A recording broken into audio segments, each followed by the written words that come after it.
for today's presentation, we're going to tap into three different sources. Mainly, we're going to use a general relativity or special relativity, quantum mechanics from our conventional physics, which are very important, something that we already know, different laws and principles.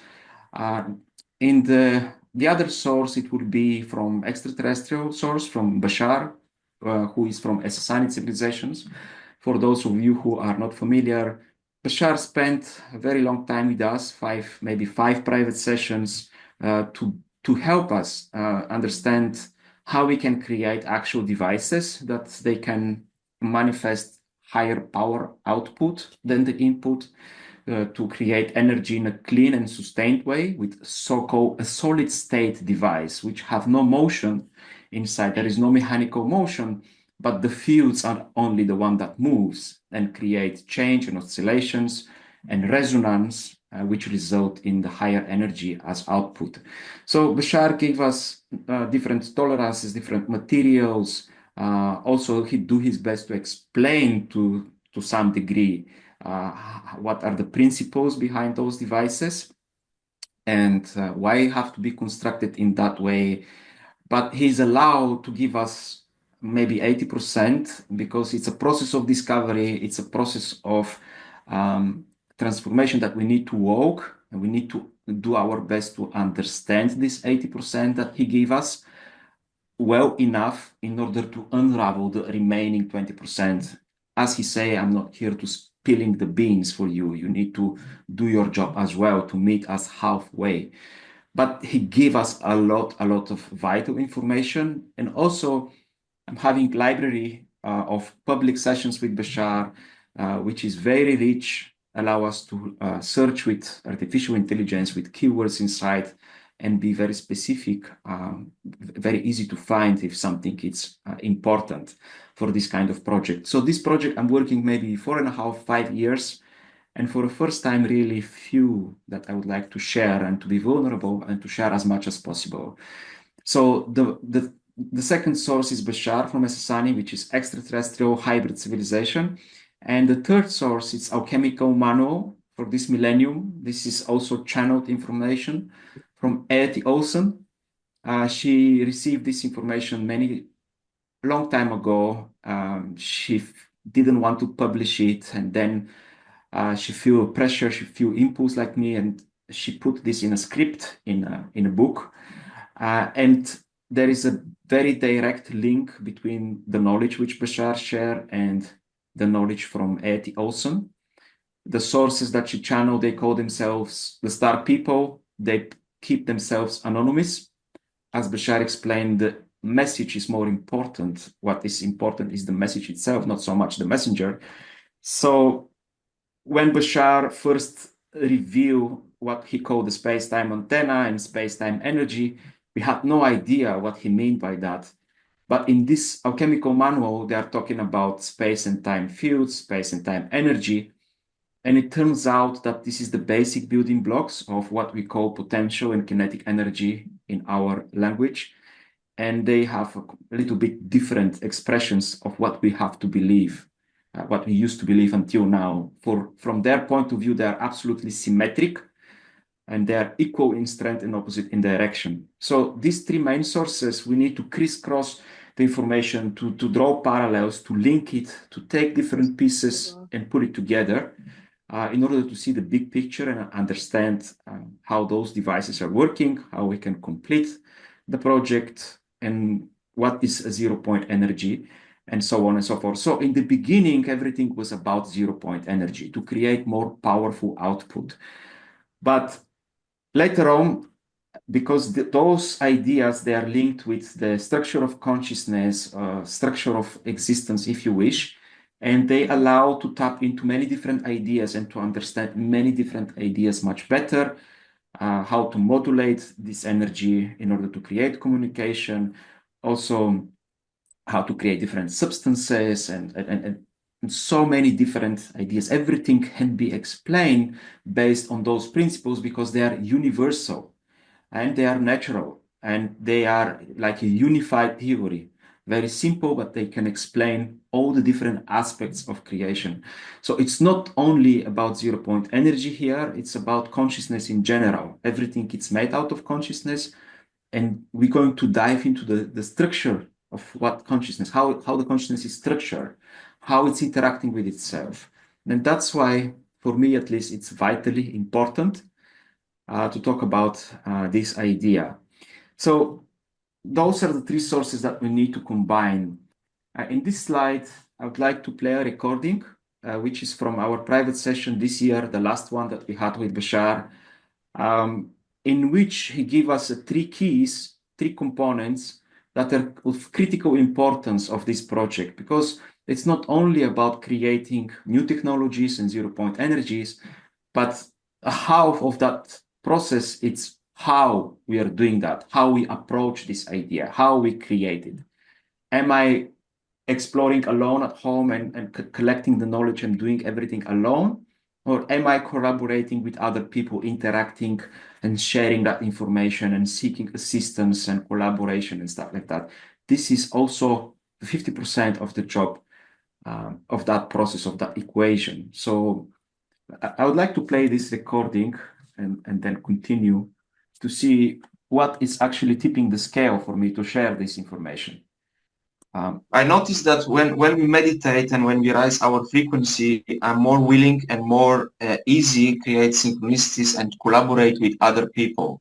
Yes. Now collaborate with people from France, from United States. Today we collaborate with people from Australia, which are very excited. Yes, so when you raise your frequency, you start to realize that everything is synchronicity. There are no accidents. Everything is an orchestration. Now you experience it that way. It always has been that way. It's just that you are now revealing it to yourself in a way that you can consciously utilize it. It's like integration. You integrate with other people, you collaborate. And I think this is a part of the equation. Maybe in order this project to happen and to be realized, we need to collaborate between each other and create like constructive interference. Yes, in a sense. Now you are on the right track. Right? Yes, that is the correct direction, because there are many levels to this and many purposes to this with regard to creating the reality that you prefer overall. And collaboration and connection and community is the key. Collaboration, connection, community. This is the same thing what the fractals are doing anyway in these circuits, because they create points and they are connected with the main center of one at the center point. They contribute all the energy to the center. They work for each other. They work together. Yes. So follow the pattern. Okay, so as you can see, the collaboration, communication, and community is something very similar of the principles of those devices. Because when you have a fractal shape, you have a lot of fields and energy and vectors intersecting, creating points of potentials, and all those points of potentials, they are linked together, they communicate together through sympathetic resonance or through mutual coupling, if you wish, and they contribute to what they call the major center of one, or the 0 point, which is in the center of the fractal. So they contribute their energy, they supply that energy at the center to increase the potential and to increase the kinetic energy. So the same principles, what is behind the devices, we need to create it first between each other to contribute information, knowledge, and support each other in order to accelerate and to magnify the opportunity or the probabilities of this technology to happen in our planet. So it's the same idea. The next thing I would like to share with you, it's a little bit long, but it's of vital importance, because Bashar is talking about the Big Bang. Now, the scientists nowadays in the big colliders, they want to understand the Big Bang. They create very similar conditions of the Big Bang. They accelerate particles with the speed of light, collide them together to understand. They want to understand what is the beginning, what is the basic building blocks of this universe of life in order to understand how to crystallize energy fields, to magnify them, how to understand how to create matter, and so on and so forth. So it's very important for us to see how Bashar and other extraterrestrials perceive the idea of Big Bang and the beginnings and compare it with infinity and consciousness and what their definitions of also energy is. So allow me to play this recording in which we're going to see the Bashar perspective, and then very shortly we will see the perspective of the star people from Alchemical Manual. Actually, my question was related to the Big Bang. I wanted to know how you explain it, and I asked my question that how do you explain Big Bang? How it happened? The idea is what we call or refer to in our ancient language as the prime radiant. The idea being that really fundamentally, now again, this is just a euphemism in your language. This isn't meant to be absolutely literal, but it's the best analogy that can be translated into your language. You understand? Right. Well, let us back up, as you say. First of all, your scientists, many of them, now understand that the so-called Big Bang is not necessarily the beginning of everything. It's just the beginning of your particular universe, yes? Right. But infinity is infinity. And there are many Big Bangs, as you say, many cycles that occur within infinity. Many universes, what your scientists have come to understand as the multiverse. So really, there are many Big Bangs. But in terms of your particular universe and its so-called beginning, the idea is, again, as an analogy, as an illustration, imagine, if you will. Sorry, I stop it by... Actually, my question... The idea is, again, as an analogy, as an illustration, imagine, if you will, that there is only one particle and nothing else. I'm doing something and I'm stopping the video by space or time, one subatomic particle. 1 second. If you wish to represent this as simply a tiny subatomic particle floating in a big, empty, infinite black void, that's all right. It will do for the purposes of the illustration, even if that's not necessarily literally true. Right. So, now imagine that because there is only this one subatomic particle, it has absolutely nothing else to relate to, yes? Right. So there really is no gravity, there really is no sense of mass, there's really no sense of space or time. It just exists as a point of pure existence. Right. Thus then, it is capable of doing anything and everything imaginable. In other words, it can travel at infinite speed. Nothing holds it back. There are no laws of physics yet. You follow me? Yes. Thus, if you understand that that single particle can travel throughout that void, that big infinite void, at infinite speed, then that means that particle can actually appear to be everywhere at once. Yes? Right. Thus, it can actually appear to be an infinite number of particles, even though it's actually only one particle. That makes sense. That's the Big Bang. Now, the pattern in which it did that, again, as an analogy, similar to the pattern of lines you see on the holotope across the room. The idea is that it will create that infinite speed pathway in a kind of what you would call a geometrically radiating form. Where it doesn't cross its path, it will be simply what you call, well, almost emptiness. Where it starts to cross its own path, it builds up, in a sense, more and more densification and becomes something more akin to what you recognize as energy and then matter. You understand? Mm-hmm.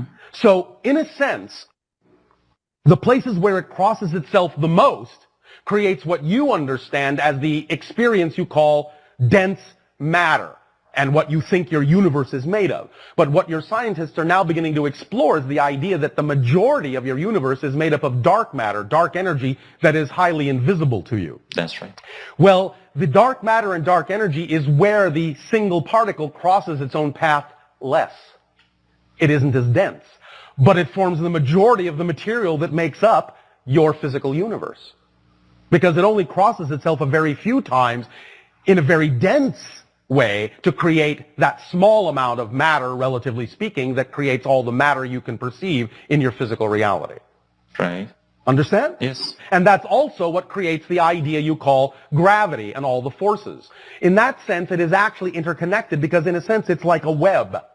And it is that web, it is the pathway itself, the geometric path itself, in a sense, that creates that connectivity, the stretchability and malleability that you interpret as the idea of gravitational or electromagnetic or strong or weak nuclear forces.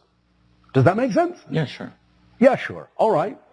So here is the question that who triggered this movement for having an infinite space in an infinite?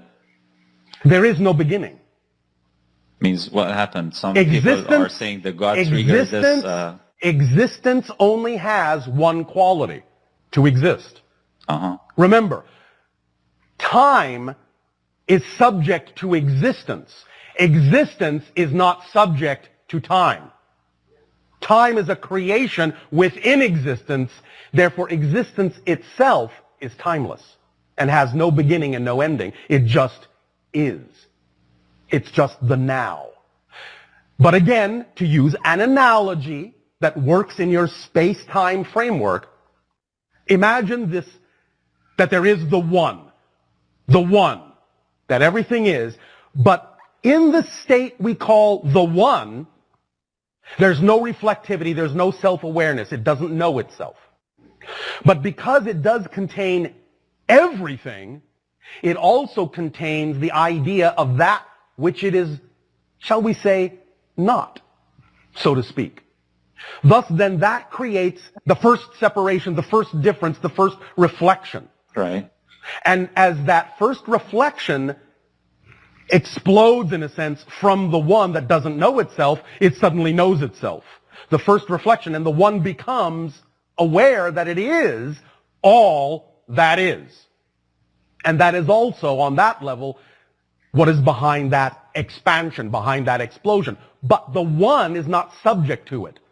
The explosion only happens from the perspective of all that is, which recognizes itself as the one, which knows itself as the one, which has the reflection, which sees a difference. But the one sees no difference. The one is just the one and doesn't know itself. And so there is no big bang in the one. The one is just existence itself, pure and simple. And the Big Bang happened, in a sense, when the one suddenly became all that is and knew itself as all that is and had a reflection of itself as everything that could it possibly be. Is anything triggered this, or it happened by itself? The recognition is what triggered it. But again, you're speaking from within a linear space-time framework. There is no time in the one and no triggering in the one. So remember, it's not this or that, it's this and that. Within the idea of things that get triggered and things that have beginnings and endings, overriding that and containing that is simply existence, the one, to which those ideas simply don't apply. So triggering can occur within the one, but the one cannot be triggered because the one just is. Doesn't know anything else. Is not subject to beginnings and endings. There's nothing outside of it. No beginning, no ending. Those concepts don't apply to existence. They don't apply to the one. They only exist within the one. So as you can see, Bashar explained in that way, and it's very challenging because he wants to explain something that is infinite in a linear perspective, because our minds understand linearity, they understand logical stuff, and we need to compare with something that we know to build up a chain of logic to understand. But the infinity is very hard to understand because have no beginning and end, and yet he did his best and he explained it very well. But the main idea here is that he's talking about oneness, that all that is something that is homogeneous together, something that is oneness, something that is whole, which have different components, but all together, everything it's one. And these intersections that he's talking about, that this particle cross itself, are also explained by star people, and this crossing, these points of crossing, they explain when they're talking about networks of how the energy it's moving. Generally speaking, every time this particle or energy cross, it creates a point of potential. And when we have equal potential points, they linked with cords, they begin to communicate, or current begin to flow between them. And this is the main aspect, the male aspect of the sacred geometry, the straight line or the vector fields in our conventional science. And when we have a vector fields, we have a direction, a particular direction and velocity that something it's moving, energy or particles, it's moving. But also in these points of potential, they create equal and opposite spatial sphere around them. And this is the female aspect, or this is the scalar fields in our conventional science. And they have a wavefront, they expand equally in all directions, and they have occupying a greater space. And they have a pressure waves, they are subject to pressure. So they create a spatial spheres if we're talking about in a vacuum. But if they are compressed in a different ways in nature, which is most of the times they are under pressure and they are not perfectly spherical, they are rectangular or cubical because there is a pressure from different sides. But this is in a perfect equilibrium, whereas in a vacuum they are spherical, and this is the female aspect of sacred geometry. So every time those spheres intersect between each other, their surface tension, let's say, intersect, they create new points of potentials, new configurations or circuits. And those circuits, they can be either symmetrically or not symmetrically organized. And if we know how to create those circuits with conductive material, we can thus then direct those energies or those forces and create directional forces, can create different points of potential, higher and lower, and thus then current can flow between those points easily because current flow from higher to lower potential. So the main idea, practically speaking, to use this sacred geometry knowledge is to understand these crossings, this cross-section between those fields, how they interact and how they actually interacting between each other. Somebody is with open microphone, I think, and I'll give a chance to at the end everybody to ask questions, but I have a lot to share. Maybe we cannot cover it all. We will see. So the main idea to use practically sacred geometry is to understand the substructure, how Bashar called it, the substructure of physical reality. In order for us to make zero-point energy, he explained that we need 6 components. The first 4 components, we know them already. The first component is the idea of what energy is. So energy, Bashar can describe it in 2 different ways. With one word, he say energy is radiation. And from other perspective, energy is when consciousness reflects on itself, because everything is made out of consciousness. There is nothing else that things can be made out of. So energy could be explained as radiation. This is one idea, the first idea. The second idea is that this energy can be expressed in 2 different ways, like vector fields, like forces that move in a straight line, as explained, the male aspect, which create vector fields, but also can be like a field, which create a scalar fields. The scalar fields is a field that you can assign different value in a different point. For example, in your room right now, you have difference in temperature. Each point in your room, if you split it in many different points, you will see that towards the ceiling, the temperature will be slightly rising, hotter, because the hot air is moving upward. So you can assign different values of that temperature and create a gradient in your room, express it as a scalar field. So Bashar explained that the first idea is to understand what energy is, the second to understand what force is, the third is to understand what field is, and the fourth to understand what frequency is, or vibration with a specific timing, which is frequency. Those 4 ideas we already know in our conventional science very well. We explore them, we use them, utilize them in many different ways. But what we are missing to create the unified theory, he explained that, is another 2 components. This is the substructure of physical reality, or as they call it, the corpuscular field. The star people, they call it a corpuscular field, and they explain how it's structured. And the sixth and the last component is to understand that consciousness is playing a vital role inside all the equations. We need to take into account the consciousness itself in order to put the unified theory together, because all energy is all matter and everything is made out of consciousness. We cannot put it outside of the equation if we want to unify everything. And this is why it's important. So I would like to play another 1 minute, 1.5 minutes to share how the star people see the idea of oneness and the idea of the beginning, let's say. They explain it vice versa, in the opposite way, from something very big to something very small. Let's listen to what they're talking about. Symmetric field physics. In the beginning, our universe is made up of field energies arranged in harmonic octaves. The greatest of these octave energies is the realm of God, a single point and continuum, also known as one spirit, or all that is, or mind, or any name peoples choose to honor the totality of life. From this singular mind of power comes a system so perfect, so mysterious, that none of us can fully understand it. This grand law of creation begins with a simple division of energy, a point and a sphere, respectively a contracting force and an expansive force. Divisions in absolute energy. The division of one is now in creation. We live in a one self-creating, self-dividing universe among a multitude of universes. Nothing, no action, no life, no idea is separate from the one universal time-space point and continuum as it emanates in divine balance. All is a function of one in symmetric expression.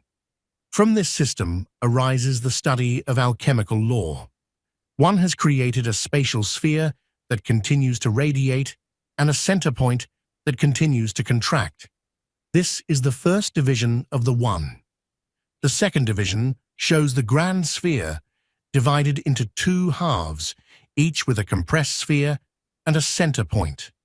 The continuum divides itself continually in halves with center points and radii paths that are all interconnected. Each division is an octave, a group of resonant speeds. So the idea here is that Bashar explained from something very small how it moves with infinite speed because there is no resistance and can be everywhere at once and create everything. While the analogy, which is slightly different from star people, is that from something big, which is the one, there is nothing else except that oneness. And the only thing that can create is by dividing itself in a smaller pieces and create from within itself, because there is nothing outside of it. Non-existence by definition does not exist. So except existence, there is nothing else. And although those those, let's say, perspectives are slightly differently shared, but the main idea is that all things are interconnected and all things are expressing just the same idea of oneness, and everything is interconnected as a whole. So our goal here is to understand how to create different circuits, different matrices, in order for this energy to interact with itself, this consciousness to interact with itself, and to create different outputs of energy and different results. As you know, this is the main goal, how we can do that. So both perspectives from Bashar and from star people share the main idea that everything is interconnected, everything is one, and it's arranged in harmonic octaves. So here it's another slide I would like to share with you. When we asked Bashar, this is the last year, a friend of mine invited me to participate in private session with Bashar, and while he was speaking with him, the connection was broken and he couldn't talk. He was in his car, and then I left with Bashar at the end of the session, and we begin to communicate. and I begin to ask Bashar different questions, and but you will see first my friend ask him what is energy, the definition of energy, and he talking about the nuclear energy, and at the end Bashar elaborates how important it is to understand the spin of the electron and how this will allow us to tap into the 0 point energy. So let me play that for you. But Richard Feynman said it is important to realize today in physics we have no knowledge of what energy is. Can you give an exact definition of what is energy? Energy is consciousness reflecting itself. Okay. There's been disagreements. I believe you're aware of the work of Walter Russell, obviously Nikola Tesla, Einstein. Yeah. There has been much disagreement between those scientists, especially between Walter Russell and Nikola Tesla versus Einstein in terms of the understanding of gravity. How can we understand their basically opposing views of gravity and their disagreements? Who's more correct? I would say Gravity is an effect of the nodal points of the crossing of different vibrational frequencies in a Fibonacci double spiral counter-rotating within itself in multiple dimensions. So the nodal points, the crossing points, depending upon how many times the curvature crosses itself, the pattern crosses itself, determines what you call gravity, electromagnetism, light, so on and so forth. The weak force, the strong force, nuclear forces, so on and so forth. They're all different expressions of the degree to which the nodal points represent different densities as the Fibonacci pattern crosses itself in multiple dimensional directions. is this Fibonacci pattern the pattern of the ether itself, or some other more base level reality? More base. Okay. The ether is one of the expressions of it. Okay. Is mass and solids just light crystallized? In a manner of speaking, as an analogy, yes. Okay, but maybe not literally. Walter Russell spoke of the dangers of nuclear energy, that is based on the principle of death and decay. Is that why nuclear energy, some push it as a kind of clean source of energy? Is that why you would, or your society, or in general, would maybe not suggest using nuclear energy to generate power on our planet? You can use a form of fusion that is pollution-free, but you haven't yet arrived at that understanding yet. In the past, you used to refer to it as cold fusion, but that's not exactly an accurate term. But nevertheless, that's the direction that you need to go if you're going to use the idea of fusion, nuclear fusion energy. However, we don't do that. We simply utilize the energy that is available to everyone in the matrix of what you consider to be empty space. The idea of virtual particles entering and exiting and creating an energy foam that can be tapped into with the proper frequencies. So Walter Russell was indeed on the right track there, that the nuclear physics as it is today to form energy may not be the right kind of approach based on the principle of death and decay. Well, you already, I believe, understand that there is a lot of pollution created by the way in which you are utilizing nuclear principles at this time. Yes. One last thing, I guess, before I give I have more questions, but One moment. Yes. The idea is to understand electron spin. That will give you the direction to move in with regard to anything that you can utilize that you would consider to be, quote unquote, nuclear energy, even though it is not actually utilizing the nucleus in a direct way of an atom. It's the electron spin that you want to look at. That will tap into the nucleus, but in a way that is more beneficial, cleaner, more efficient, more powerful. Look to electron spin. We are allowed to give you that much. So this is a hint that Bashar gave us, and actually this is from this year, 22 of July, in our private session. So I'm going to play another one recording from that person private session when I told you that I left with Bashar at the end and had to ask him questions. And you all about to hear, I'm talking about explaining to Bashar what I have learned from our chemical manual. From our chemical manual, they describe that there is everything, it's like a corpuscular field, and when something is moving in that corpuscular field, which can be basically a mechanical motion with different speed, or can be electromagnetic signal which move with a constant speed, whatever it's moving, it's creating a toroidal field around itself, always. And these toroidal fields have a certain properties and attributes. And I decided to explain to Bashar this perspective and see what he's about to say. So in a nutshell, this toroidal field, what is important to know, we're going to talk about this later on, but this toroidal field, it's not moving together with the objects or with the signal, but instead it's created in increments. Okay, it created in increments, and in a sense it's about contraction and expansion, which create energy cascade, but it's not moving the toroidal field itself. It's just on and off, expanding and contracting. But this toroidal field have a certain properties. It have an equatorial plane where it's like an orbit or vortices happening. It have a central axis and circuit loops. And I decide to explain. They call it the space torus. And this is the key to understand all the forces and all the energies. So I decide to explain the space torus to Bashar and see what he's about to say.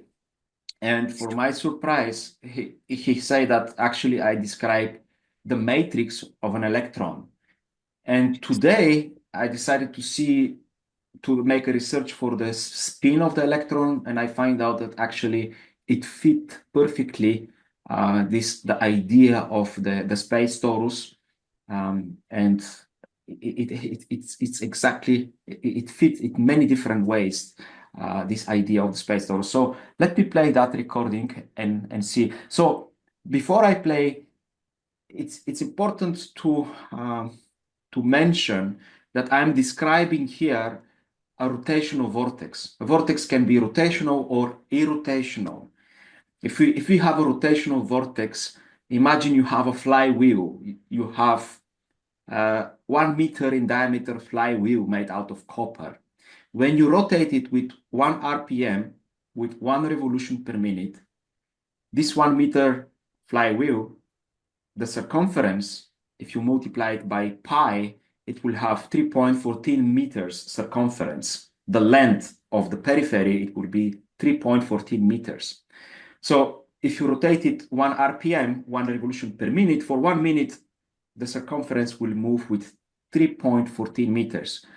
And if you move towards the center, closer toward the center in the middle, you will have half meter diameter. So the circumference will be about 1.6 meters. It will be lower distance. Okay, and the more you move towards the center, the smaller circumference and the smaller distance you will experience for the same amount of time for 1 revolution. So this is what we're going to talk about, how this can create gravity, anti-gravity, and directional forces. But the main idea here is that this creates a gradient of acceleration towards the edge and deceleration towards the center.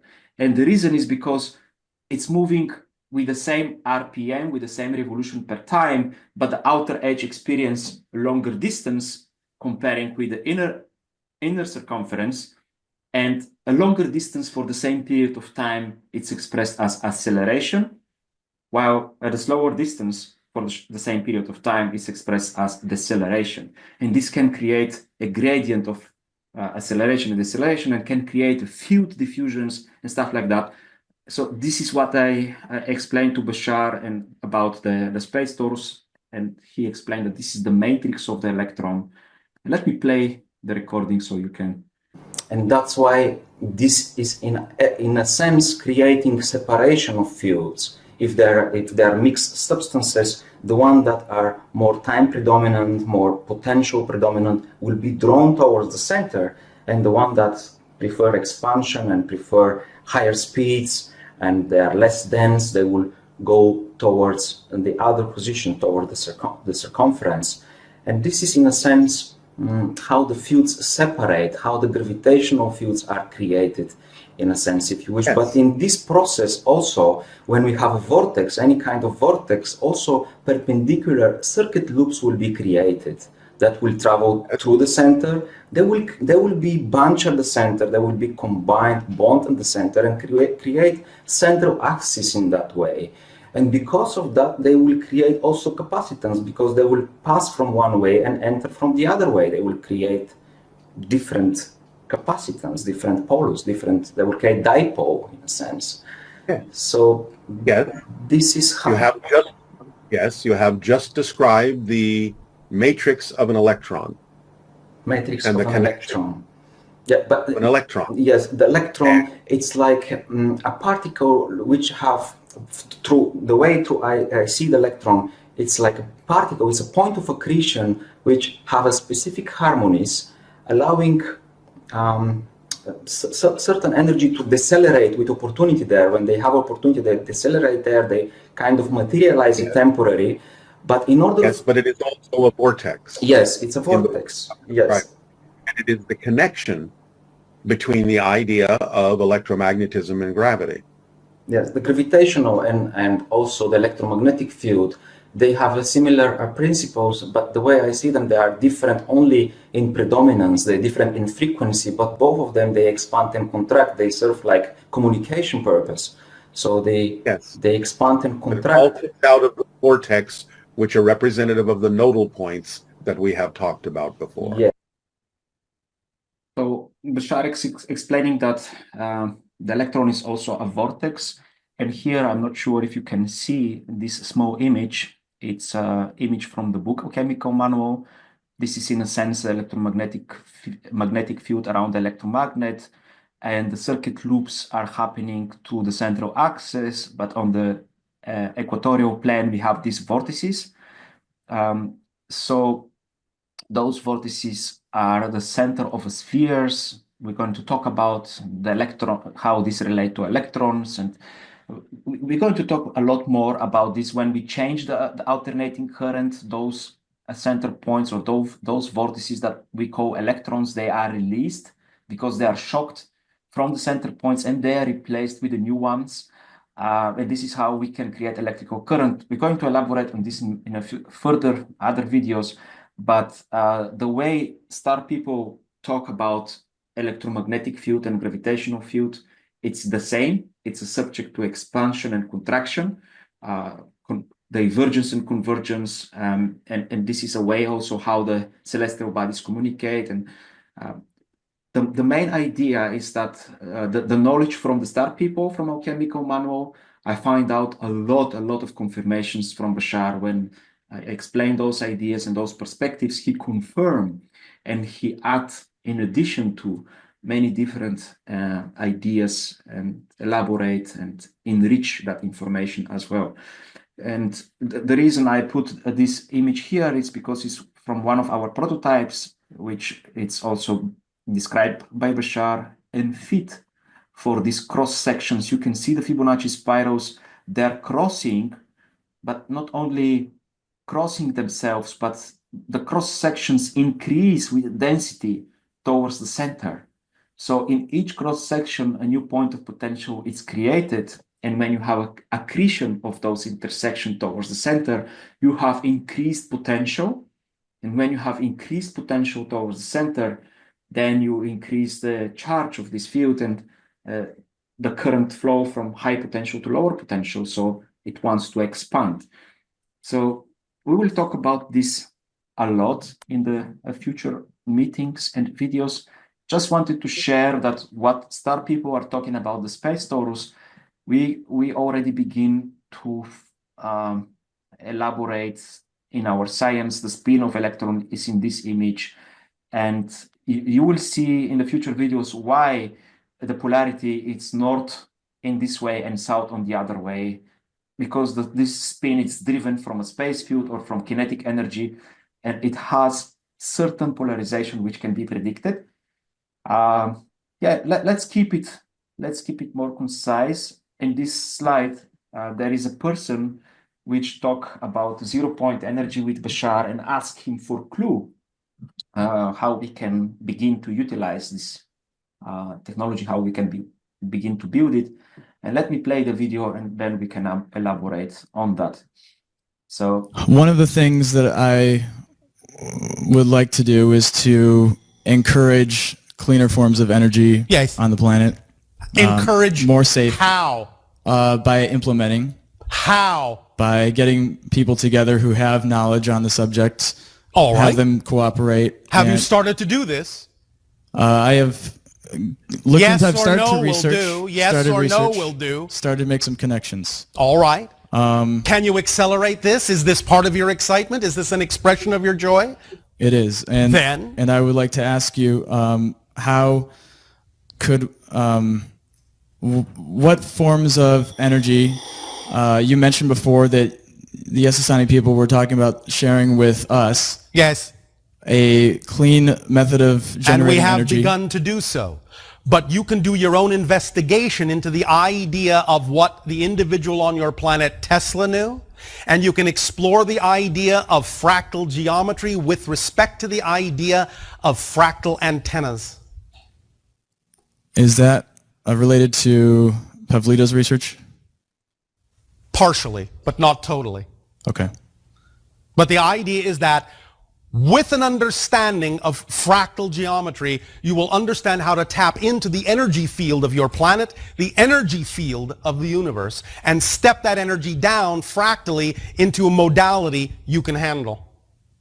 Any specific fractal shapes, because there can be many. There can be, and that's up to you to discover because that's part of your process.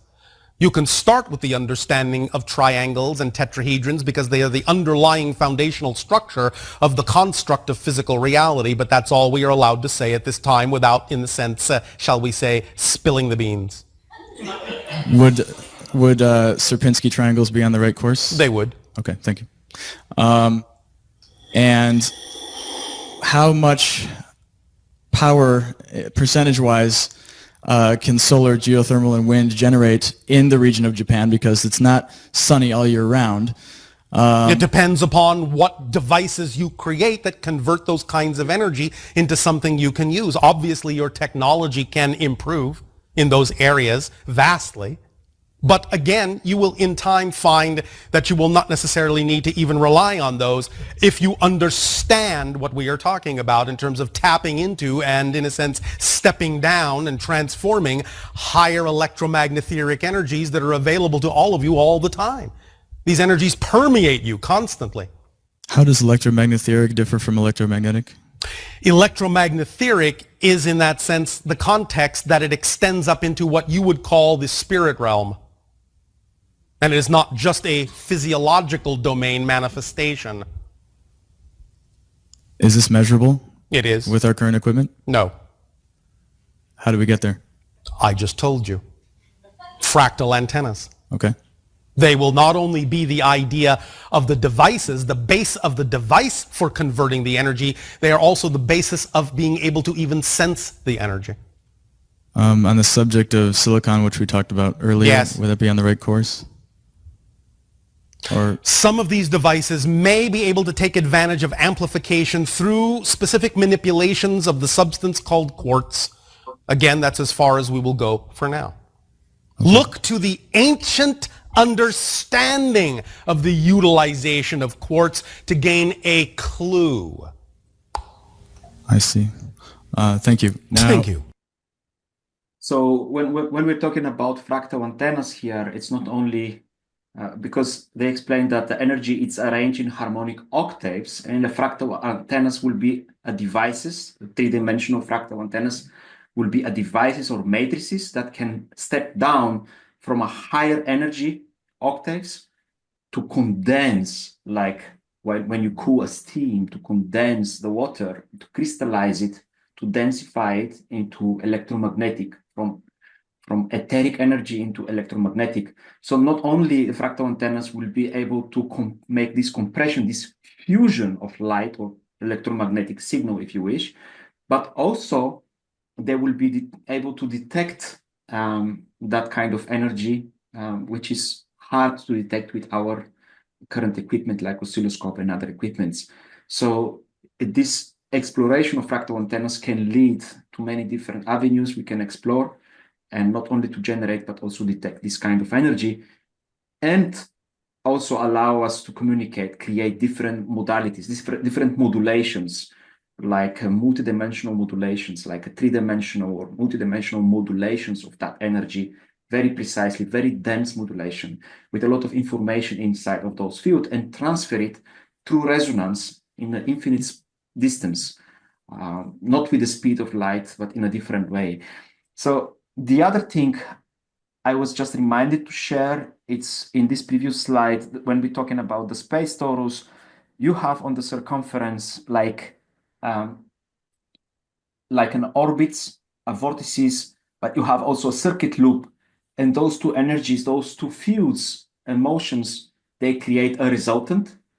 And this is what and why on the surface tension of that torus, you will have a spiraling motion, because one of them is circling like this way, the other one is circling in that way, and together they can create also the third motion, which is like a spiral.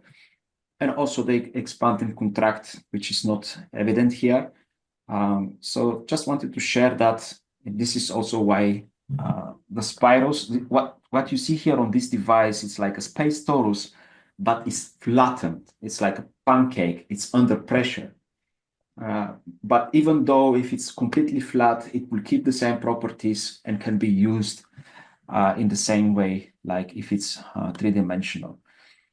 So this is a lot of information so far. I have a lot more slides. I will continue until one of you do not stop me, but this is the video I would like to play, which trigger the entire investigation and research, and trigger my curiosity, and everything began from this video, which is from Bashar's lab, when he talking about a time dilation. And yeah, you want to say something, Sir? Yeah, okay.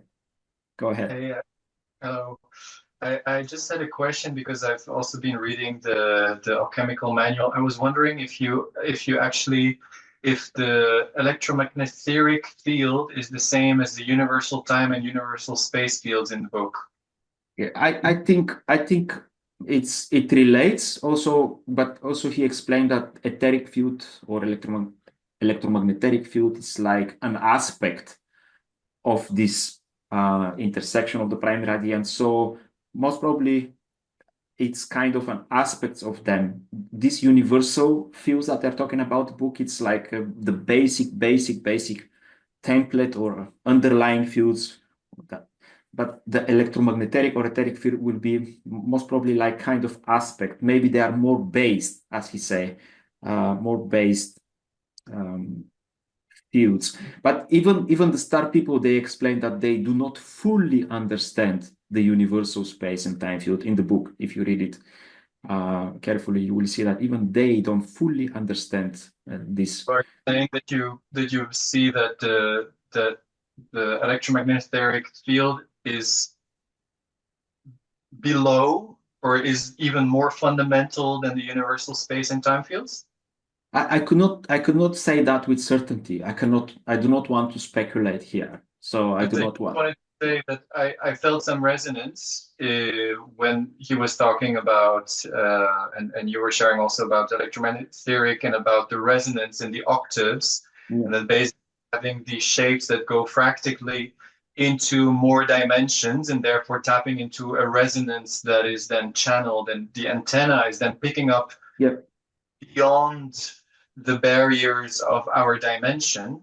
And and this made me think about what you were saying about these octaves, and basically the universal time field and space field is a higher octave of the field in which we are playing in. Yes, yes, because they explain that they overlay the space and time field. They are like overlaying them. So it's kind of a bigger aspect, a bigger octave, which is much, much bigger.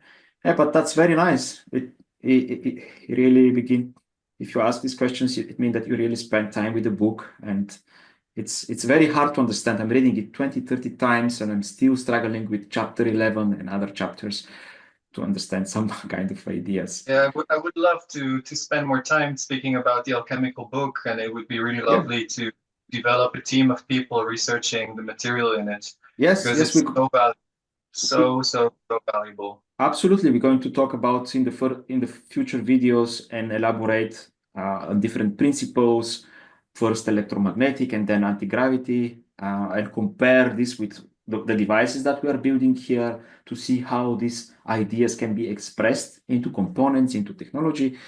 And we're going to do that, but we need to go step by step and first build a foundation, a basic, so people can understand, get familiarized with different terms and words and stuff like that. So yeah, we're going to do that. Make sure we're going to do that. So yeah, would you like me to continue with the videos? And yeah. So this is a video when Bashar is talking about time dilation and the idea that space and time are like one whole idea. They are just different sides of one whole idea. And this is what triggers my research and my curiosity to such a degree that I begin to build. This is what you see on the left is something that I built. This is a model that somebody else built, but you can see on top from a different perspective. While mine is in front view and you cannot see on top how it looks like, but that person, you can see the space-time antenna. This is a very basic space-time antenna. It's just a simple component of a device that Bashar gave us in order to understand the relationship between space and time and how it can be utilized into a technology in a sense. Now let's play the video and see. What do we have? What do we have? Space-time. Would you also like to remove the 4A and B?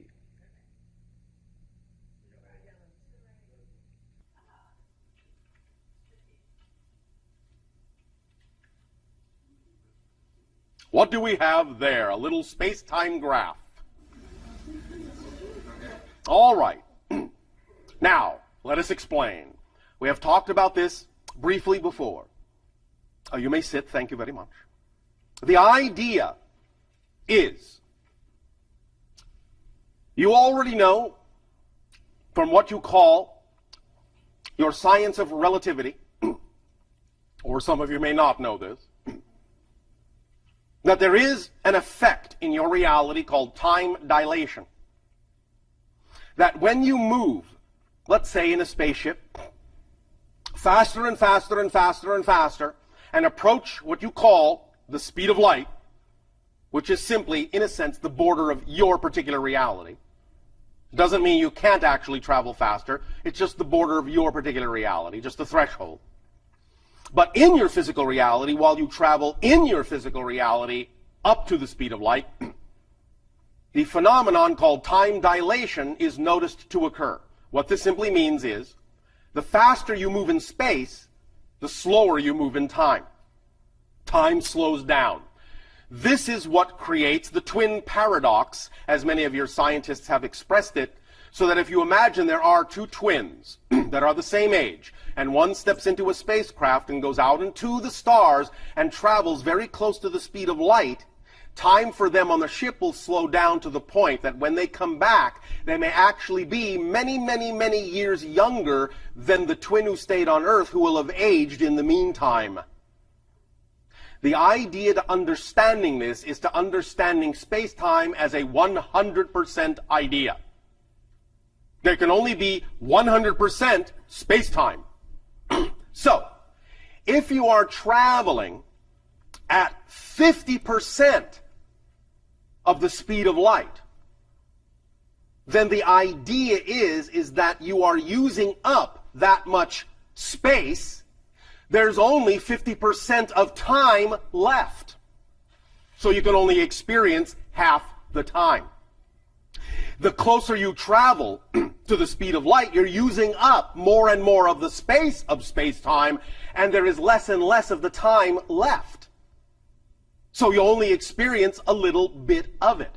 So if you're traveling at 99%, you're only experiencing 1% of time and 99% of space. Conversely, when you're standing perfectly still, as most of you are right now, you're experiencing almost all of time and very little of space at all. You're not moving around. So it's always a shared idea. Whatever you use of time, you can only have that much space left. Whatever you use of space, you only have that much time to use. The graph shows you this in this way.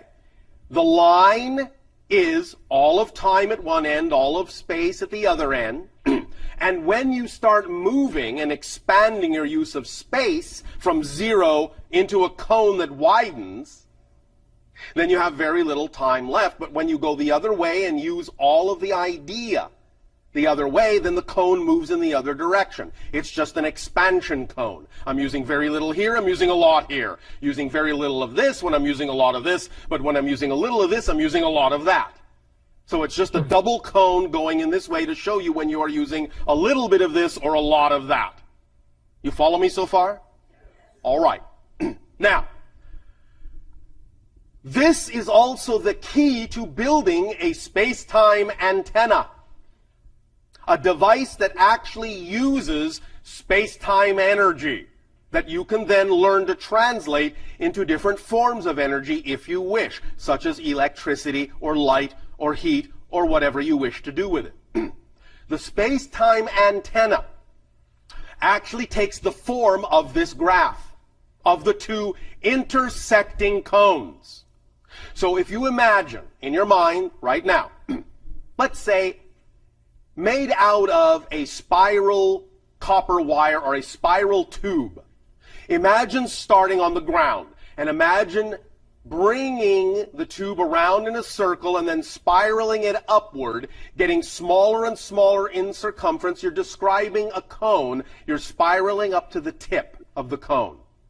However high you want the cone to be, doesn't matter. However wide you want to start, doesn't matter right now for the purpose of this illustration. It will matter later in terms of fine-tuning the geometry to get the right effect. But right now, just for the purpose of this illustration, just imagine starting on the ground, start spiraling your tube around and around and around, smaller, smaller, till you have a cone made up out of a spiraled tube. At the top, at the very tip of the cone, then take that tube and move it out to the same diameter as the base of the cone and start spiraling your way down through the other cone. So when you spiral it up, leave some gaps in between the tube so that when you spiral down, you can go through those gaps and actually have the two cones interpenetrating.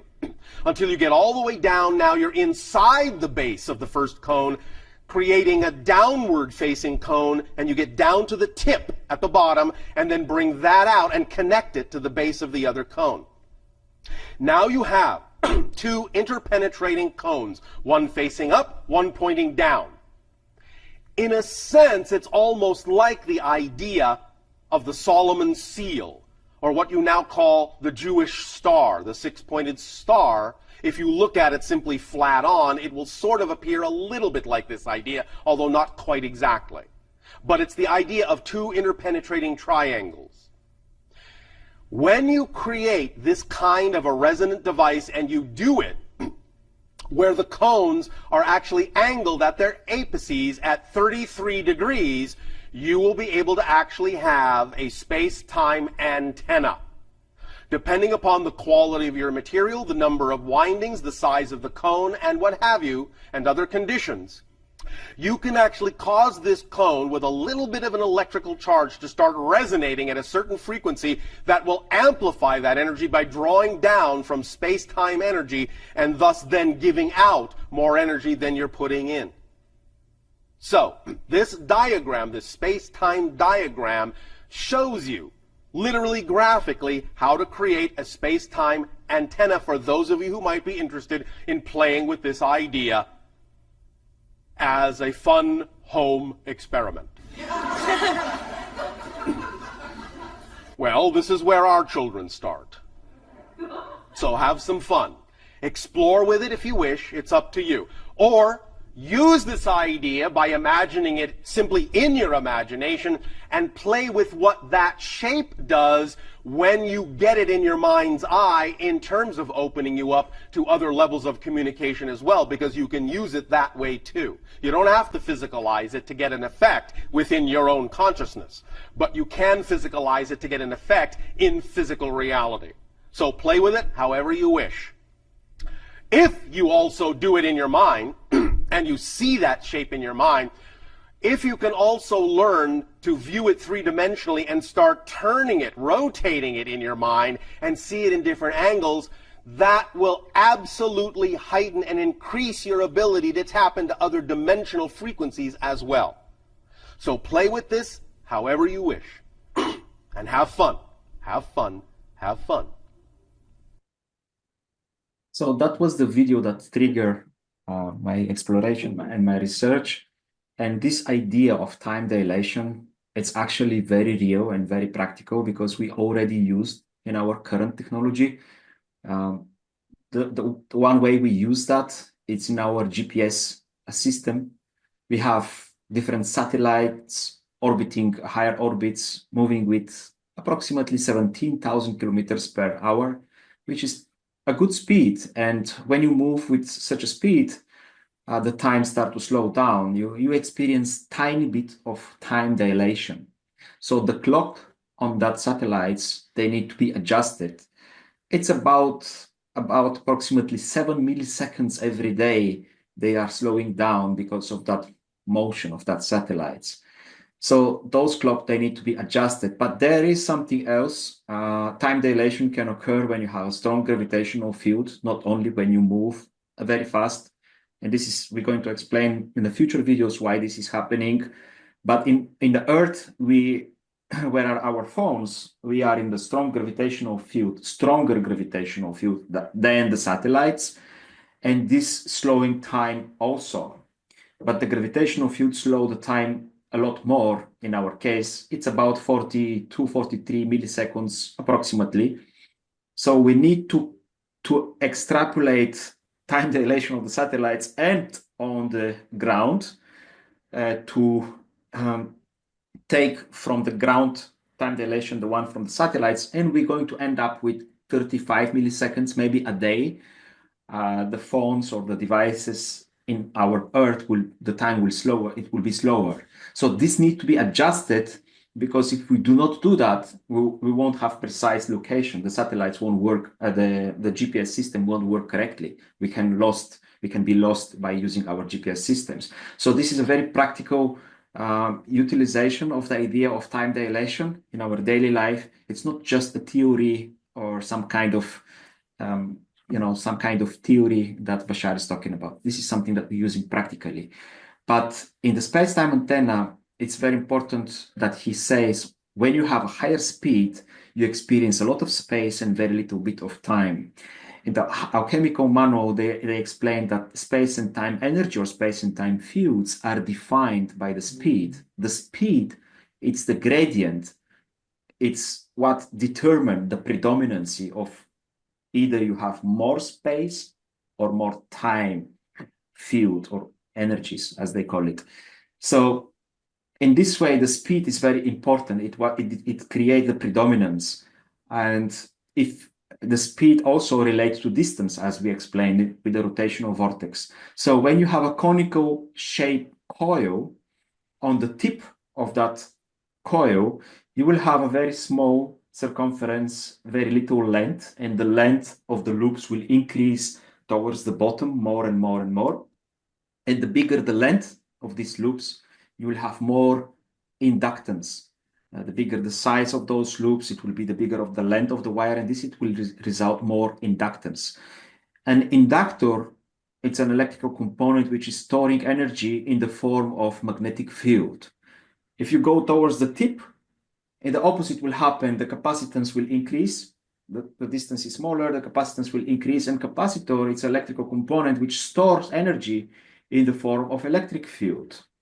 And this is a resonator. He talked about resonance. In our LC circuit or resonance circuits, we're using capacitor and inductor, both storing energies in a different ways. So the capacitor store electric field, pass it to the inductor store it as magnetic field, pass it to the capacitor, and this passing of energy back and forth, it eventually will slow down because there will be resistance in the wire, and it will be like a heat. It will transform into a heat, it will be lost. But in the conical shape, this gradient of capacitance and inductance, it's designed to amplify this resonance and to overcome not only the reactive and the capacitive the impedance, but the entire resistance of the wire itself, and create a stable oscillation if we have the right frequency and also the right amplitude. So you can see that at the tip of the cone, you have a very little bit of wire, very little bit of distance of space. This means that we have a lot of time. And on the bottom, we have a lot of distance, a lot of space. So we're going to have less of time. And in order this to work, you need to invert the cones. So one cone is storing the energy like magnetic field, and it's passing to the other, which is storing it as electric field. And this can create something that relates to the Barkhausen criteria. Whoever it's dealing with amplifiers and stuff, it's familiar with that. You can do your research.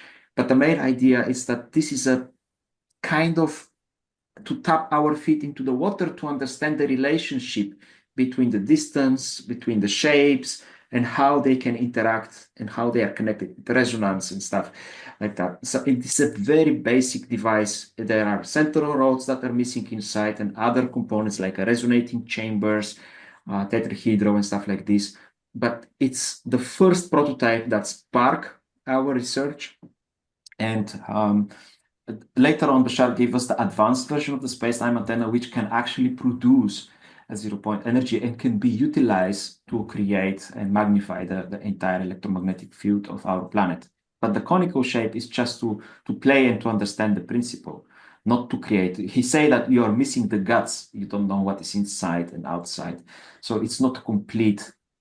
While the advanced version space-time antenna, it's working together with the flash matrix, and we have a complete circuit of how this needs to be done. In this slide, I would like to, don't be scared of this kind of formula. I just wanted to share it with you. This is potential and kinetic energy, how it's understood in our conventional physics. We have so many formulas for potential and kinetic energy. It depends of where and how it's measured.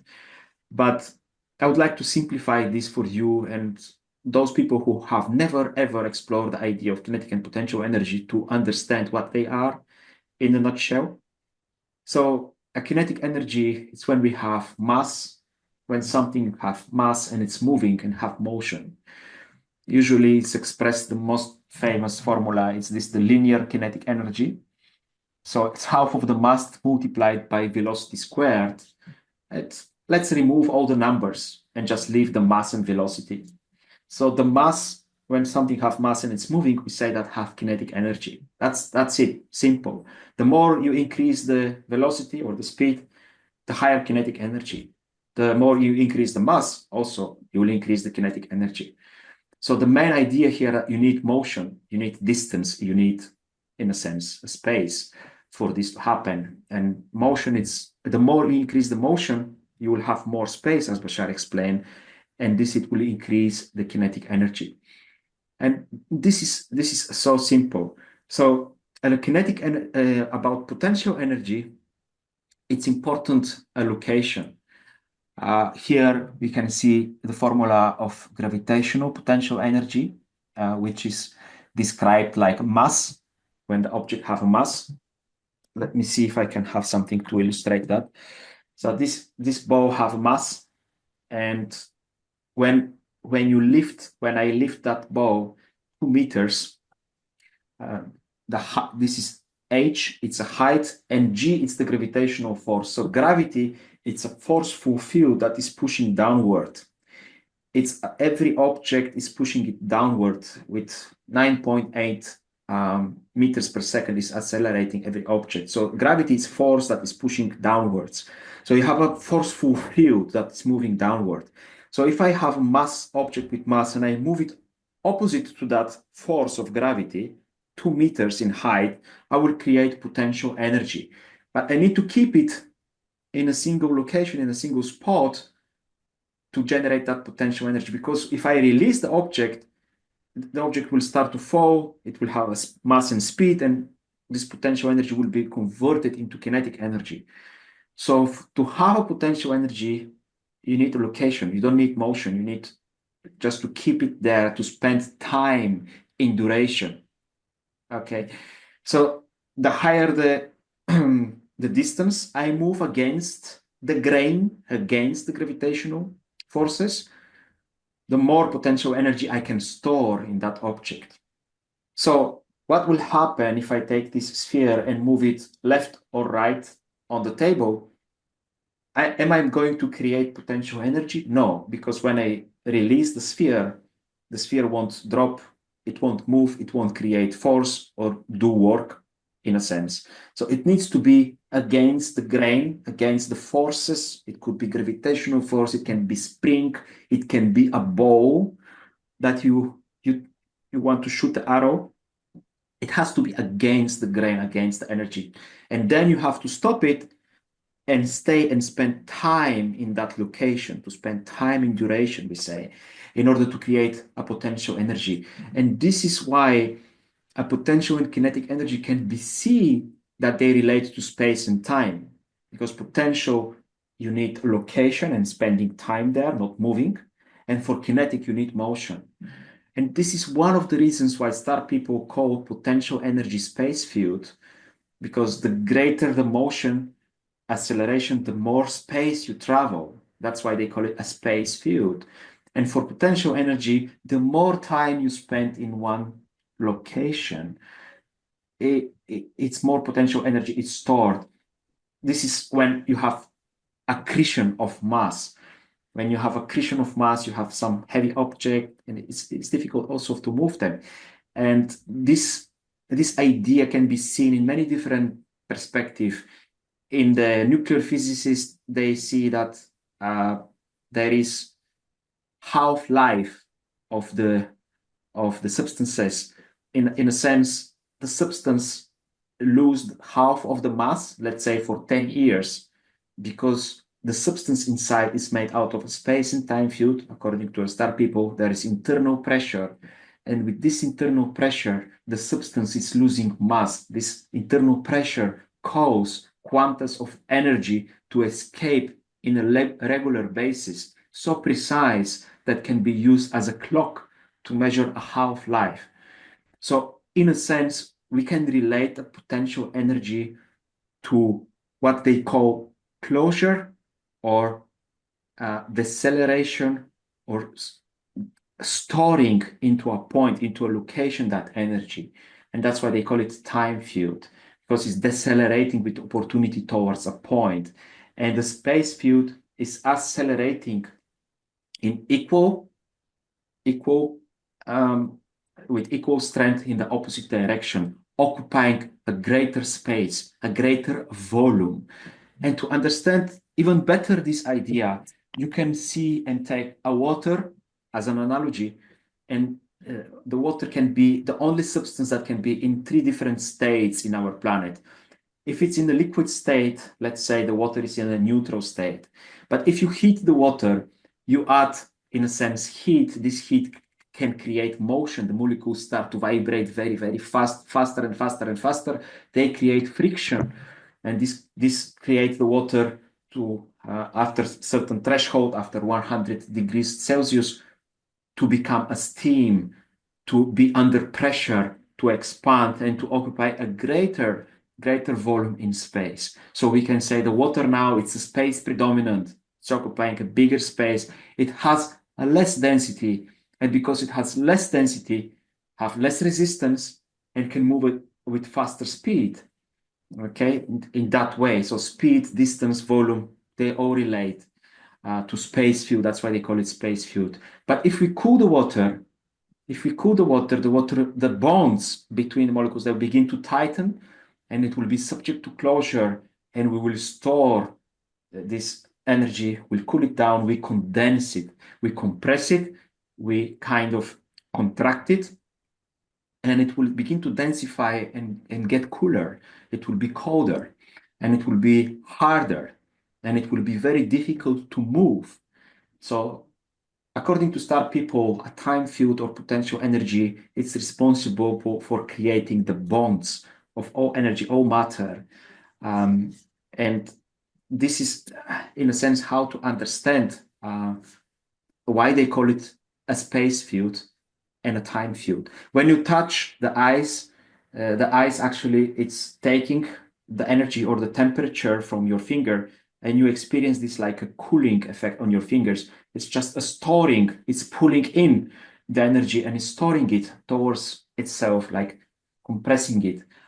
So this is why they call it a space and time field in a nutshell, simply. So time field, it can be seen when we have an energy field.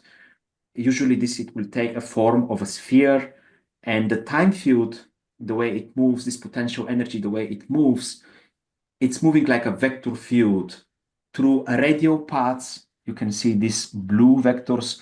They are radial paths through which the time field or the potential energy prefer to move towards the center, to decelerate, because the pressure is growing, the speed is lowering, decelerating, and it's storing there.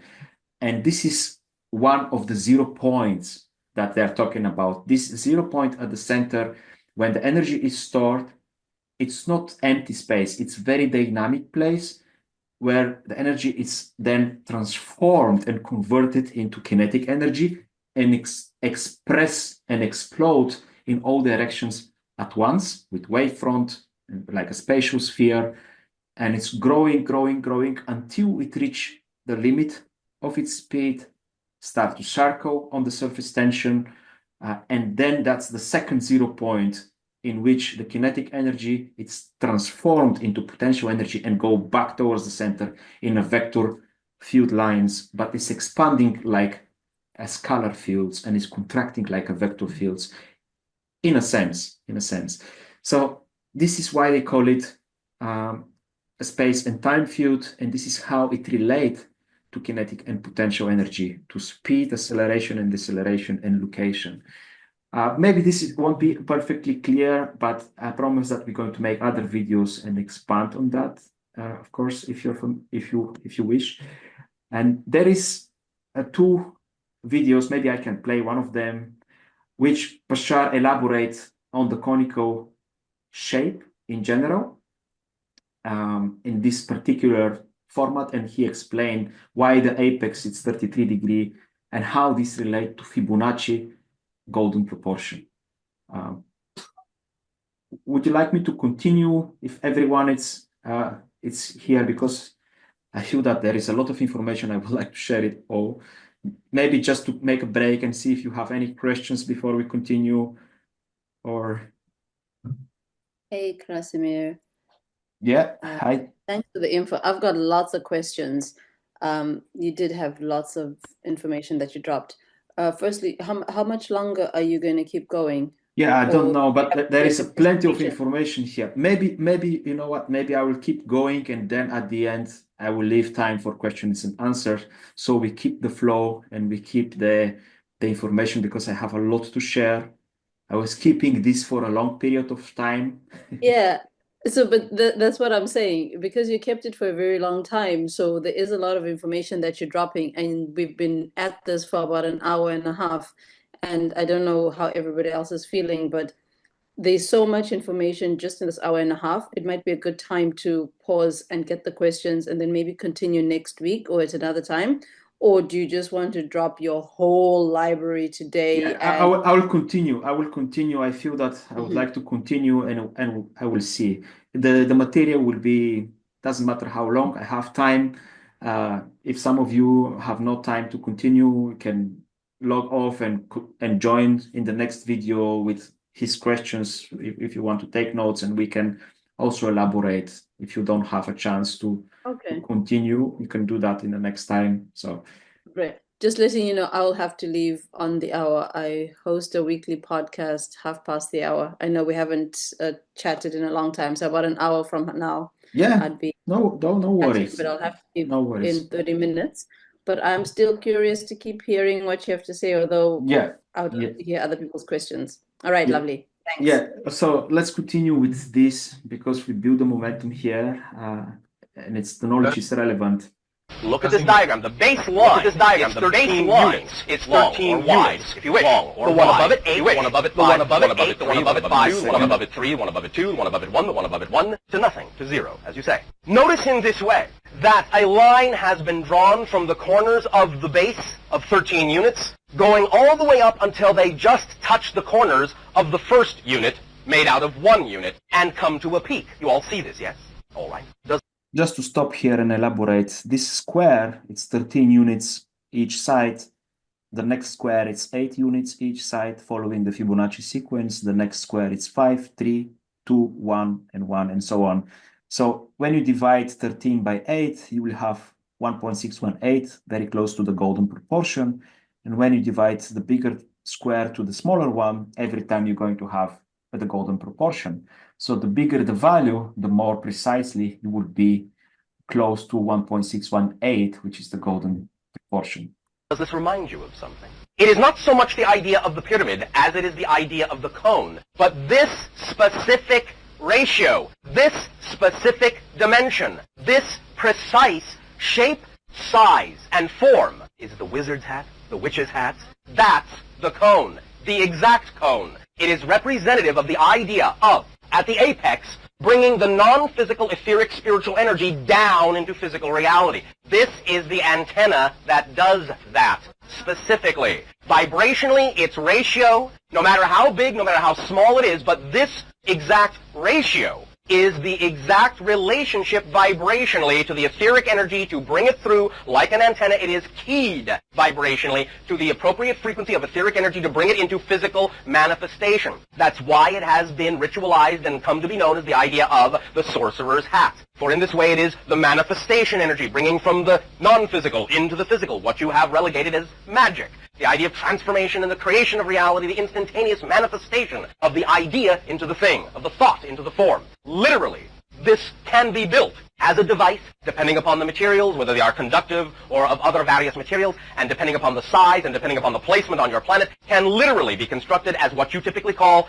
free energy devices, where it will tap into the etheric and convert it into various forms of energy. It will translate the non-physical electromagnetic fields in that sense into all kinds of different forms of energy and even, in some cases, physical materialization. Now, so the next video will be very similar to that, but because it's from a completely different session and he add and elaborate a little bit differently, I will also play it. So those of you who are curious to get familiar. So this represents the underlying tip, if you will, upon which physical reality grows in a certain way. It is the blueprint, so to speak, to let you know how physical reality has the ability. Sorry. Stop. Upon which physical reality grows in a certain way. It is the blueprint, so to speak, to let you know how physical reality has the ability to expand. This diagram represents a tool that takes advantage of these mathematical and energy vibrational relationships in a very powerful way. It is like, in a sense, an antenna, if you will look at the diagonal lines as if they were a cone.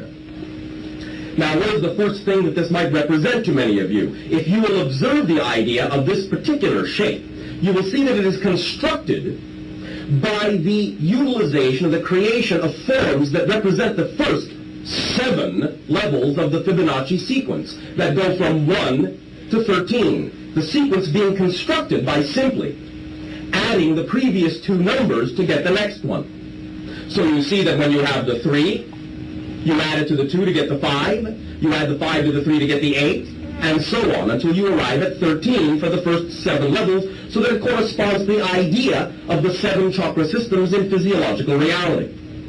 From the spirit to the physical. In this way, this cone, structured with these proportions by creating a baseline which would be 13 units wide below the 8, and drawing the diagonal from the endpoints of that line that is 13 units wide up until they just touch the corner points of the unit that is 1 unit wide, and thus allow them to continue to form a point. This is how this is constructed. When you do this, you get a conical form. If you will see this in what you call 3 dimensions, a conical form that is specifically designed to do a particular thing, and that is to act as an antenna to translate etheric, non-physical, electromagnetic, energetic reality, or spirit, into physical manifestation. That's what this form is for, to bring, in a sense, euphemistically, symbolically, heaven down to earth. You will recognize that this is the precise ratio and proportion of what you have now relegated in your memory to the idea of the wizard's hat, the witch's hat, the sorcerer's hat. That conical hat is a remnant memory of this idea, of this device. For it was then thought that by wearing it on the head, you would draw, like an antenna, the etheric energy and bring it into magical, transformational, transmutational manifestation through the body and out in magical ways. The idea to also understand is that there are other references that still exist in your reality that are remnant memories of this particular form. If you will build, actually physically construct this form in a variety of ways, a variety of sizes, a variety of materials, and place it in a variety of locations on your planet, you will find that it will actually create many different kinds of effects. Experiment with this. It is time for this tool to exist in your reality again and to be understood for what it is.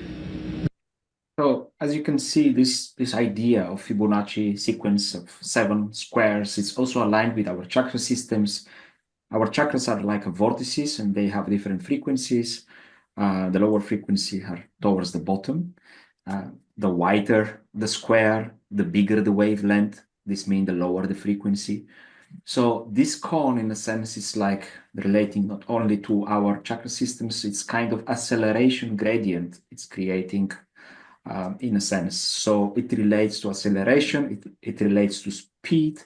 So it relates, this is how it relates also to space and time of what we have talked previously. And let me see in the next slide. So I write down that the key features of this conical shape is that it's in the golden ratio gradient, a fractal spiral, because each loop, it's like a circle, but actually it's a spiral because it's not ending from the same starting point, but slightly below or slightly above. So this spiral repeats itself by increasing or decreasing the size, which fits the description of fractal.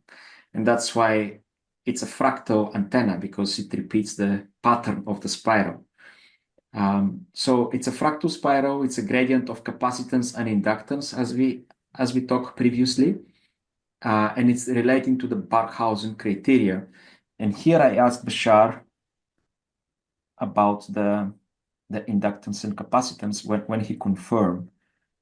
I believe that the purpose of all this is to create, in a sense, balance between capacitance and inductance in such a manner that we can overcome the resistance of the wire, and thus then this energy can oscillate without be disturbing. Yes, this is correct. So this is just, he confirmed here that idea. And again, the purpose is just to give us a clue how the length can be used, because this is, in a sense, it's a rotational vortex. We can talk about rotational and irrotational vortex, how they can be created. And we're going to give examples, like in our solar system, we have irrotational vortex. In the flywheel, we're going to have rotational vortex. What's the difference? In one of the scenario, you need to set up the time with to be the same revolutions on the equatorial plane where the orbits. So the energy source need to move everything in the equatorial plane with the same in the same time with the same RPM. But in the other way, when you create irrotational vortex, you're moving the circuit loops in that way, and you create irrotational vortex in which the inner orbits can rotate with faster speed, like in our solar system. And we will explore this in the future videos. But just wanted to, this is basically about the conical space-time antenna. We can talk a lot more, but prefer to keep it more consistent because there are a lot more things to share. And this is the advanced version of the space-time antenna, which Bashar talks about firstly in the private session, which a friend of mine asked me if I want to ask some questions. So I participate remotely, indirectly. But when he shared the recordings after that with me on my questions, Bashar, for the first time, talk about this advanced version of the space-time antenna that eventually in the future, these conical shapes need to be completely different, to evolve in a completely different resolution of technology, which needs to look like this Sierpinski gasket Merkaba inside, like a core, like a main resonator, encapsulated into a copper spherical shears, which are split apart with the golden proportions of 1.618 ratio. So in the beginning, I thought that these shells, they need to be made out of aluminum because it's lighter material and it's can allow us bigger thickness and stuff. But in the first private session, Bashar explained that this is not the case. A copper, it's necessary because it's more conductive, and also it does not need to be thick. It needs to be thin in order to resonate. And thirdly, the copper, after the gold, it has the best ability for field modulation. Even though the silver is more conductive than the copper have the better ability for field modulation, he explained in a different sessions. So this idea was almost impossible to be built, and it's about 2 times smaller than what we need to create in order to tap into that 0-point energy. The prototype that you can see here, the bigger sphere is 1.3 meters. And if we really want to scale it up and to make it actually working and tapping into higher energy fields, it needs to be between 1.8 and 3 meters in diameter, this kind of outer shell, the bigger sphere. So this is how it looks like. It's very thin. It's 1.5 millimeter thickness, very heavy because copper is heavy. And to put such a thin copper shells on top of each other and to make it stable and to make it nested within each other and the Merkaba inside, it really took a big journey for me to make this. It was almost impossible in the beginning, but we managed. The resonant frequency it's very high. It's 4.5 megahertz, and so far it's very challenging for me to apply high voltage enough because pressure also it's important. It's play a critical role, and I cannot yet find a way to make the input with that frequency with high enough voltage in order to create this, to meet this threshold. So just give me a second to take one juice. My wife made for me one fresh juice. So this is the advanced version of the space-time antenna. It can be used in order to make what Tesla envisioned in his life, to amplify and magnify the entire electromagnetic field of our planet and create energy everywhere, to make it available wirelessly everywhere by amplifying this entire electromagnetic field and make the Earth like a generator to tap into the field of our planet. So maybe it's good to share about the Sierpinski gasket fractal. We can talk a lot, but in a nutshell, this is a fractal shape that we use in our technology and we are familiar, but we are using the 2-dimensional version of Sierpinski gasket. This is basically triangle, which you have inverted triangle, you cut the space, and then you repeat that iteration again and again and again, and this is how you create the fractals. We can talk about this a lot, but just in a nutshell, to say here that one of these functions of this fractal is the more space you cut inside, you make it more holes, you remove more materials, so you add more space. The more you increase the length, because each triangle have a circumference, and the more triangles you build, the more you're going to increase the distance or the length of those triangles. But also you're going to create a smaller sections, smaller and smaller and smaller sections. And each of those sections, the size of these sections of these small triangles will correspond to the wavelength of a certain frequency. And the smaller the triangles will be, the smaller the wavelength, which will mean that the frequency will be higher. So this Sierpinski gasket idea, it's used nowadays to make antennas which can access wide bandwidth of frequency from lower to higher, have many resonant frequencies, or to, as we call it, wide bandwidth. And that's why we don't have infrared nowadays in our telephones. We have a Bluetooth antennas only, and which they can tap into different frequencies. So the more space we add, the more interactions we add inside, iterations, sorry, we add inside, the more we increase the space, the more we increase the length because of the circumference, and the smaller sections allow accessing higher frequencies and bigger bandwidth with many different frequencies. But here is the thing. What we don't know yet is that when we make this fractal in the three-dimensional tetrahedral structure like this, then other things happening. There are vortices here on each sides that are rotating. We will explain how they are created. This is the fulcrum points. The energy starts to circle.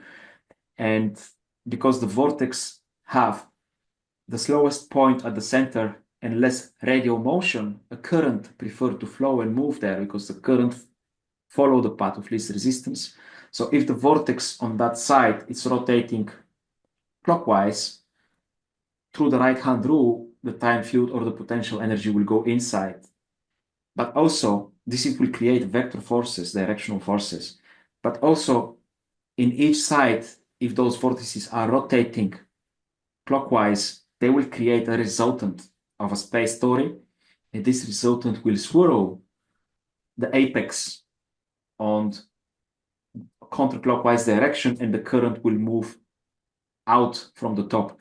So this is how the three-dimensional Sierpinski gasket in the tetrahedral shape, it can create forces, vector forces, like a lasers can actually put the electromagnetic signal into like a beam, like a laser if you wish, and create directional forces towards the center or out from the center of the structure.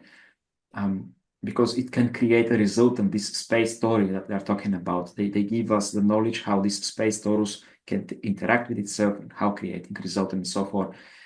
We're going to elaborate on this, I promise, in the future videos, but in a nutshell, this is how the tetrahedral structure have the ability to focus the beams of electromagnetic signal or the light signal inward or outward. And this is, again, a way to create a fusion or to create diffusion of those fields. So the golden ratio within the Sierpinski gasket, for those of you who are not familiar, the Sierpinski gasket can be expressed mathematically, and this will relate to the Pascal triangle. And if you add the numbers on top, 1 + 1 is 2, 1 + 2 is 3, and you add the sum of the previous numbers below them, you will end up with this kind of triangle, which they call the Pascal triangle. And the space, it will be represented with the even numbers. All the numbers expressing the space, it will be even numbers, and the material will be expressed with the odd numbers. But there is a golden proportion even in this kind of fractal, which is symmetric. And this golden proportion can be found when you draw a diagonal, but they call it the shallow diagonal. Between those numbers, you can see that you will end up with the Fibonacci sequence 1, 2, 3, 5, 8, 13, 21, 34 that Bashar is talking about. So by dividing a bigger number to the previous number, you will have the golden proportions, which is 1.618 ratio. So this is where the golden ratio also is not between the spheres, but is within the fractal itself also as well. And there is one more place where this golden proportion is hidden in the space-time antenna. To understand this, I will play a video from Jane 108. It's a very famous mathematician, very respected. I have learned a lot from him. But before I play this video, I would like to share that this Merkaba, this tetrahedral structure, have also cubical structure. It can be as a cube. It depends how you see it. Like this is like a Merkaba, but if I put it like that, it will be like a cube. You know, it depends. So you can see on the images on the right that have also cubical structure, like the gold. And because it have a cubical structure, you will see where is the golden proportion between the Merkaba and the first iteration of the spheres. Here is a golden ratio hidden inside a familiar three-dimensional object called the cube. This diagram here was by George Odum. He's the one that revealed the golden ratio in the equilateral triangle that I just showed you before. And if you look closely, I'm showing you the flatland image of a three-dimensional cube, and we're going to look at the face center there and the face center there. So when we join a chord going between two centers of the cube and we extend it to the circle, but the circle here is a sphere, we have a golden ratio. So if this was 13, AB is 13, BC is must be 8. And George Odum, just so you know who George Odum was, George Odum studied with Buckminster Fuller, and everyone that ever studied with this amazing dome builder Buckminster Fuller became world teachers themselves. He was such an exceptional teacher. He influenced George Odum to show you what I'm just about to show you now, the golden relationship in the cube. Unfortunately, George Odum spent some time in mental institutes. He was wrestling with certain angels and demons, but in his life, he was able to go deep into the Akashic records, and he gave us a few gems. So I wanted to give a tribute to George Odum, who shared this knowledge with us. So we take the cube, and you can see that the cube has 6 squares. So I'm going to focus on what we call a face center here. So visualize the center of this face and visualize the center of the top. So if we could draw a line from this center to that center and extrapolate it. So extrapolate means we take this line from here and we keep going all the way, we pull it till it touches the sphere that goes around the cube. That's called a circumscribed sphere. So the distance, so if the distance from here to there is one unit, the shorter distance from the top to the arc of the sphere is called 0.618. So this is I've never seen this in discussed before, and besides the work of George Odum, I just think this is a remarkable bit of information to show that once we put the sphere of consciousness around any shape, we end up with golden ratio. The divine phi proportion is a consciousness. It permeates everything. It's the fabric of creation. It's the God mathematics. And we like to know that whether we have a tetrahedron or a cube or any other shape, when we put the sphere around it, it's full of what we call the divine proportion. So this is, in a nutshell, this kind of length here that we have. So if we extend that to touching the sphere, and this it will be 1.618 bigger than that proportion, or this it will be 0.618 smaller from that. So this is where a proportion of the golden ratio is hidden relative between the Merkaba and the sphere, in a nutshell. And I did not know this until I began to put all this information together, and it just was presented itself in a very interesting way. Now, here is where we're going to begin with more interesting stuff for you, for those of you who are already here. I don't know how many people are. As I can see, there are more people are joining in this chat, in this Zoom meeting. But here, I think it's where those of you who are patient enough will be more interesting to listen. In the first recording, it's from our private session, Bashar explained why this kind of Merkaba can be more efficient than the Great Pyramid, and it's a new resolution of technology of expression of the same knowledge, but in nowadays. So enjoy this recording. It's fascinating. And because of that, I have also gotten into the pyramids and how they were used for energy. And you just explained how the king's tomb was used to come out of the body and accelerate. Yes. But they were also used as generators. So Not all of them. okay. A lot of the later ones were not fashioned correctly because the knowledge was lost. Right. Will we be going back to that sort of energy generation now as things start to change? In general, yes, although you will probably use different configurations as your understanding grows. So it won't be the standard pyramid type. Not can be, but there are more efficient ways to do this. One of them is representative of what we have called the fractal space-time antenna. We have described this before. It is based on fractal patterns and is similar to the idea of a three-dimensional, what you call Merkaba. This is a much more efficient form of energy generation because it also functions as a step-down transformer for higher frequency energies and stepping them down into forms of energy that you can actually use with your technology. Wow. Oh, well said. Okay, so he describes that this is different expression of the same technology, but it's more relative to nowadays. And here is the simple description of the space-time antenna, which he gave us in order to understand what is happening in a nutshell inside. When he gave us this definition, this explanation, I asked him about this, that the fields are expanding and collapsing from a dot at the center, gathering knowledge from our chemical manual, never ever listening Bashar explaining that idea that the fields are oscillating in that way. And then he confirmed and he gave us that definition. You are, in essence, creating resonating fields within the Merkaba that expand and collapse at a very high rate. Hence, the spheres act as reflectors or resonators to ensure that those fields are spherical, and as you said before, expand and collapse in spherical form from a dot in the center to the inner sphere. But this resonates back and forth very rapidly and creates certain secondary and tertiary patterns within that resonating field of electromagnetic energy.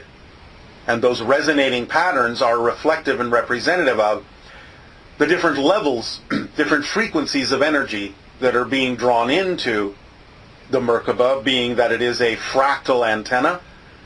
And so you will see within the expanding and collapsing spherical field that there will be within that, if you're capable of measuring it, different kinds of patterns of energy expanding and contracting even within that field.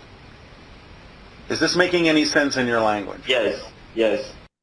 So the idea now you can maybe begin to see that because the fractal antenna have a wide bandwidth, so attract so many different frequencies, and there will be interaction between those frequencies, more intersections if you wish. And as you remember in the beginning, Bashar explained that the matter and the energy happens when more intersections are happening of this prime radiant. So in a sense, we're creating a compression, if you wish, or a soup of all kinds of frequencies that they intersect, and in each point of intersection, we have a tiny bit of potential, and that's then creating a lot of those intersections, a lot of points of potential, increasing that potential in the center of the structure. And as they explain in our chemical manual, the more potential you have inside in the center, equal and opposite kinetic energy will express. But because we have the copper shells, they are acting like a surface tension. They, in a sense, confine this kind of expansion, and this create pressure within the structure. And this pressure, it's favorable for the potential fields, for the potential energy, because it's compressing it, moving it toward the center. So it creates oscillation in that way. And here is very important to say that these fields that are created and reflected inside, the one that expand, the fields that expand, the signals that expand, they passing through the spheres, the original signals that expand, passing through the spheres. But on the surface tension, it depends from how homogeneous and polished it is. The signal will be reflected in the opposite direction with opposite spin, with less intensity, and also will bring information from the surface tension. But this is something we're going to talk about when we talk about light and light signals and stuff like that. So a new signal, the reflection of the electromagnetic signal, it will be a new signal that will be generated on the surface tension, will be less intensity, will bring information from that. It will create all sorts of signals moving back and forth.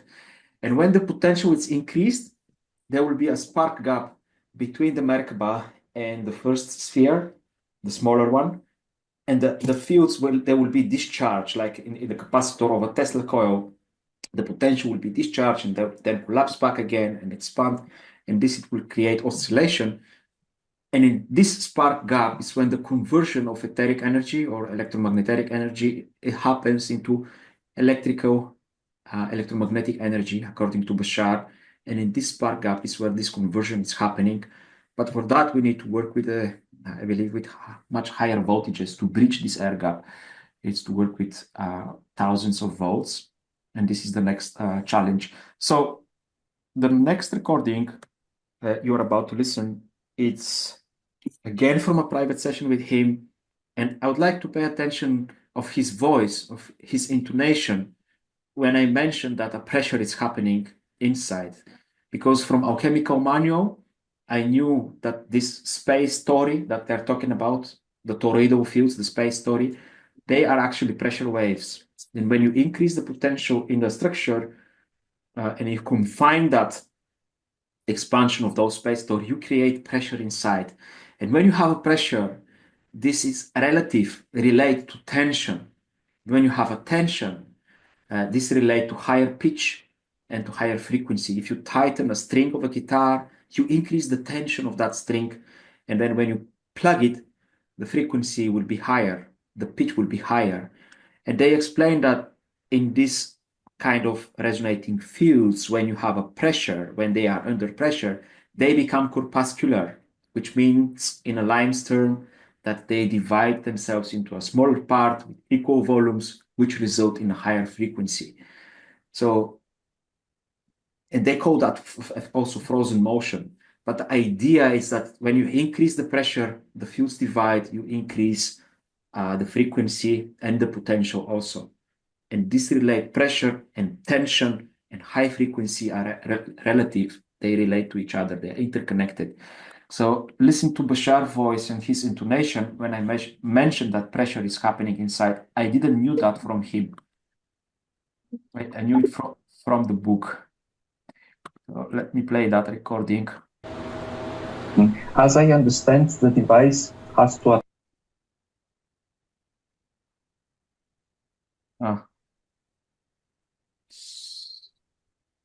something happened. One moment to see.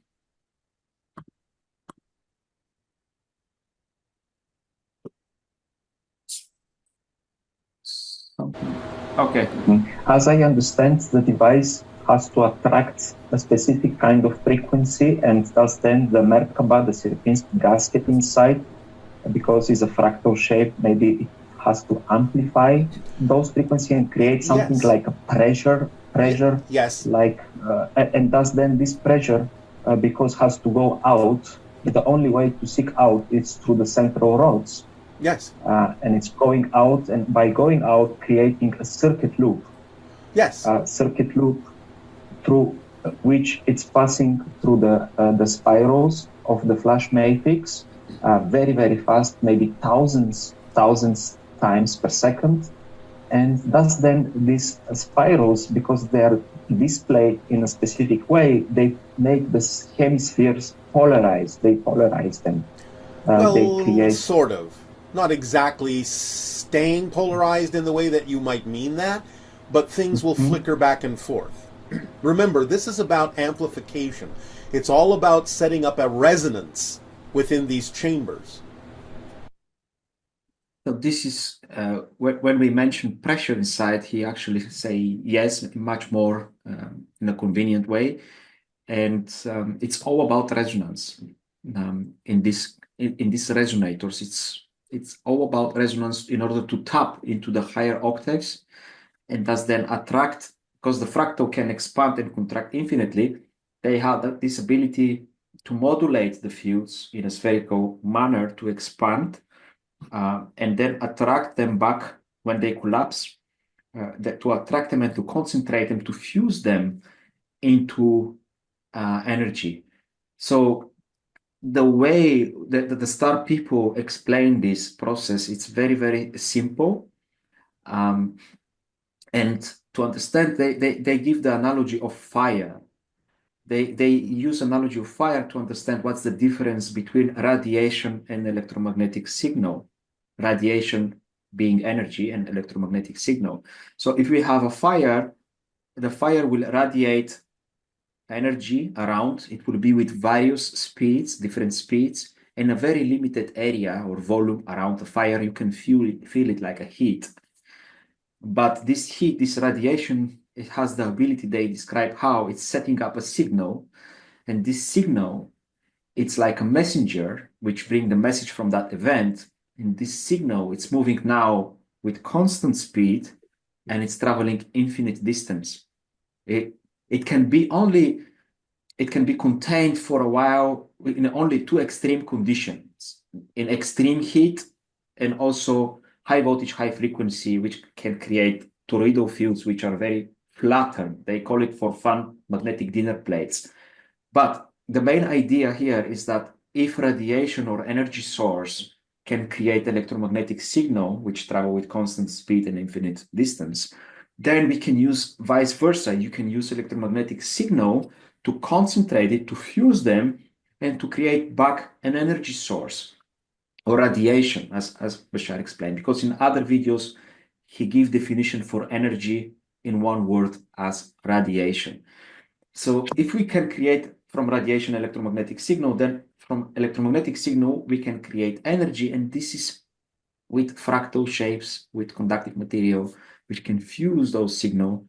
As I explained, they create resultants and beams that they can fuse them together into the center, increasing the potential, and then we can create potential difference. This is kind of very simple explanation. In the book, they say electromagnetic signal or signal can transform and can create energy in that way.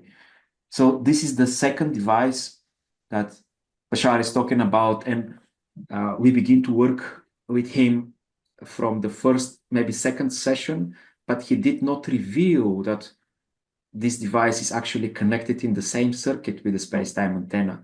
He revealed that later on in one of the sessions, and he explained that they are connected in parallel, and the flash matrix is stepping down that energy even further, and then we need to solder conventional capacitors to that device in order to step it even further and to siphon that energy as a DC current and create dampening circuit or flash circuit where we can finally extract that high frequency electromagnetic transformation field into electric field, into electrical current.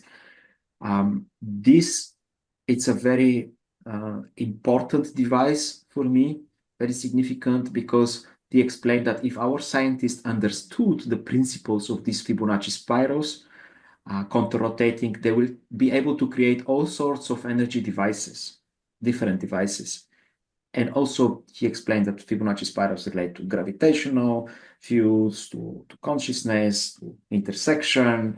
And the most efficient way the nature used these Fibonacci spirals is in the sunflower to distribute the highest amount of seeds in the limited area in the disk of the sunflower. This is the most efficient way to distribute the highest amount of intersections or seeds in a circular plane, and to do it symmetrically also with a gradient of expansion and contraction. So please allow me to share this recording with you, which again, Bashar gave a description, an explanation about the Fibonacci spirals. Hidden in it related to generating energy? Well, yes. And we haven't figured out that yet. Can you give us a clue in that direction? I actually already have in one of the prior ideas, but I'll give it to you again if you wish. Your scientists are puzzling over the idea of why your universe actually seems to be accelerating outward. Yes? Mm-hmm. Are you familiar with this? Vaguely, yes. Vaguely, all right. Do you understand what a Fibonacci spiral is? Yes. All right.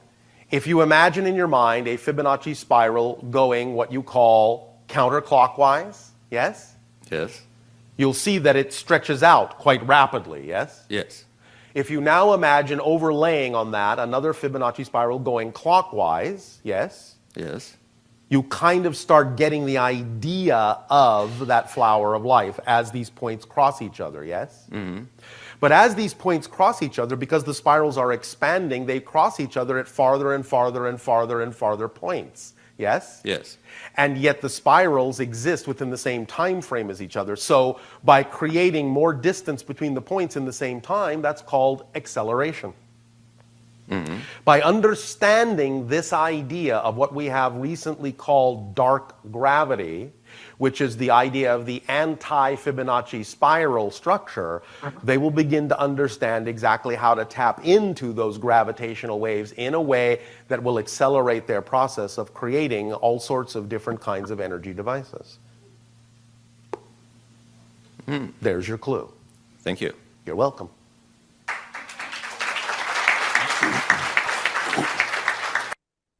So in a sense, this is a flattened torus, which have the ability to accelerate the fields outward because the spirals, one set of those spirals is extending outward, and it's kind of cyclotron, if you're familiar with this particle accelerator, where the acceleration happens in the form of spiral, the diameter increase with time. So when the fields are moving from one set of the spirals, they reach to an outer ring and they start to circle. This outer ring, it looks like our big colliders in CERN, but in the smaller scale. And because it's circling there, it's having enough inertia and momentum, it's very easy to find a way and to enter the other set of the spirals, which lead or direct that field inward. And now from the other set of the spirals, which are inviting those fields, they begin to decelerate and to move inward and to contract or to converge towards the center and to decelerate in a sense. So in this way, when we have acceleration outward, you know from our conventional physics that when particles accelerate, they are gaining energy, they're gaining also mass. And this energy that is generated during the acceleration, when they begin to decelerate later on towards the center, this energy will be released and it will be captured from top and bottom hemispheres that are like capacitors. They have bottoms, and the energy will be captured there like an increased potential, if you wish. And this is why it's called flash capacitor, because it's many times per second have a building the charge and releasing the charge. It's not like our conventional capacitor, where this is happening continuously, but it's building and releasing the charge many times per second. And this is a device that they use in their spacecraft to power their ships, the engines, to convert the electromagnetic signal or the light into more dense kind of energy, which can be used to power the ship. But in their case, they build it out of gold, which increase many folds, many times the ability to generate that energy. And also with quartz crystal, the sandwich that you can see that the spirals are embedded. In our case, it's polycarbonate. In their case, it's quartz crystal. So they use much more advanced materials, but he explained that even with copper and polycarbonate, we can do a good job. And the idea is this thing, it's accelerating the fields, it's building energy, it have high energy state, and then decelerating them, releasing that energy many times per second. This is the most simple explanation, of course, but also the fields are moving from one set of spirals and going from the other set of spirals in the beginning. But when this device reaches a certain threshold or resonant vibration, then it becomes hyperconductive, which means that it starts to radiate energy from the center everywhere in the spherical form. So it depends. In the beginning, the activity, it's in and out, but later on it starts to be hyperconductive, which radiate energy everywhere. And this is in a nutshell about the flash matrix. And those are this image that you can see here is from the alchemical manual. They explain that there are two 0 points of change. One is at the center, as we talk, where the potential energy is stored and then it's converted into kinetic energy seeking out. And then on the circumference, this kinetic energy converted back into the potential energy and is seeking the pathways inward. So this is in a sense oscillation, and this is what they describe as the idea of systems of energy renewal. It's about to renew that energy to create cycles like our breath. You have in breath and out breath. The more you breathe in, the more you can exhale. So they're equal and opposite in a sense, our breaths. And our heartbeat, it's contracting, it's expanding. So those are systems of energy renewal deep in our biology, but in nature, if you wish. But also they can be expressed in technological terms like devices and fuse the electromagnetic signal or the light into much denser energy fields, like electromagnetic, like into electrical current with more power. So there is one more here, and we can finish that presentation because it's more than 2 hours now. But I'm happy that we cover all. This is about the flash matrix, also how they utilize it from several. How would you start talking about the flash matrix? It is a device, if you wish, that will convert energy from one form to another form, one frequency to another frequency. So you can call it a converter, if you wish. It is simply that what we refer to as a flash matrix utilizes the energy inherent in the substance, in the atomic structure, in the electromagnetic structure, to accomplish the transformation and step up of one form of light to another form of light. To some degree, it is a flash capacitor, if that will make more sense to some of you. It does not hold the charge. It builds and releases many thousands of times a second, sometimes millions of times a second. Can you explain a little bit about free energy or that idea?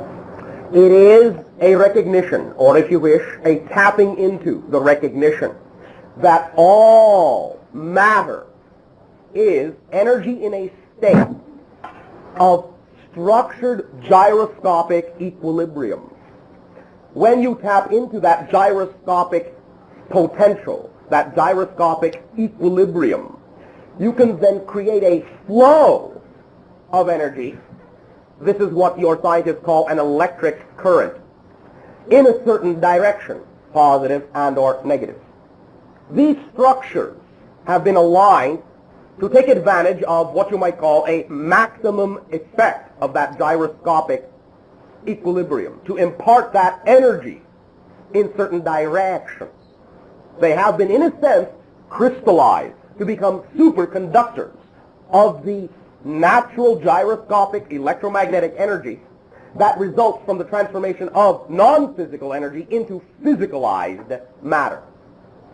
Thank you. They are fluctuation plates. They are, in a sense, one of the closest devices that exists upon your world for what we in our society call a flash matrix.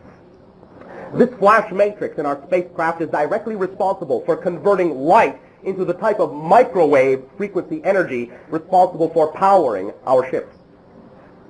It is a valve. It is a transformer, literally a transformer of one level of energy into another level of energy along certain specific vector lines. So how do we build a flash matrix? We will talk about that another time.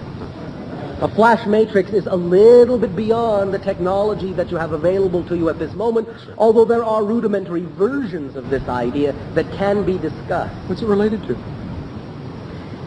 It is related to the idea of the actual holographic structure. It is set up, arranged in such a way. Let me see if we can access the concept that makes sense. It is like creating a symbolic device that reveals and amplifies the already existing holographic template, the matrix that underlies the entire physical universe. It is a device that has aligned itself with that matrix in such a way and can channel the energy of that matrix in such a way that it takes advantage of the primary fundamental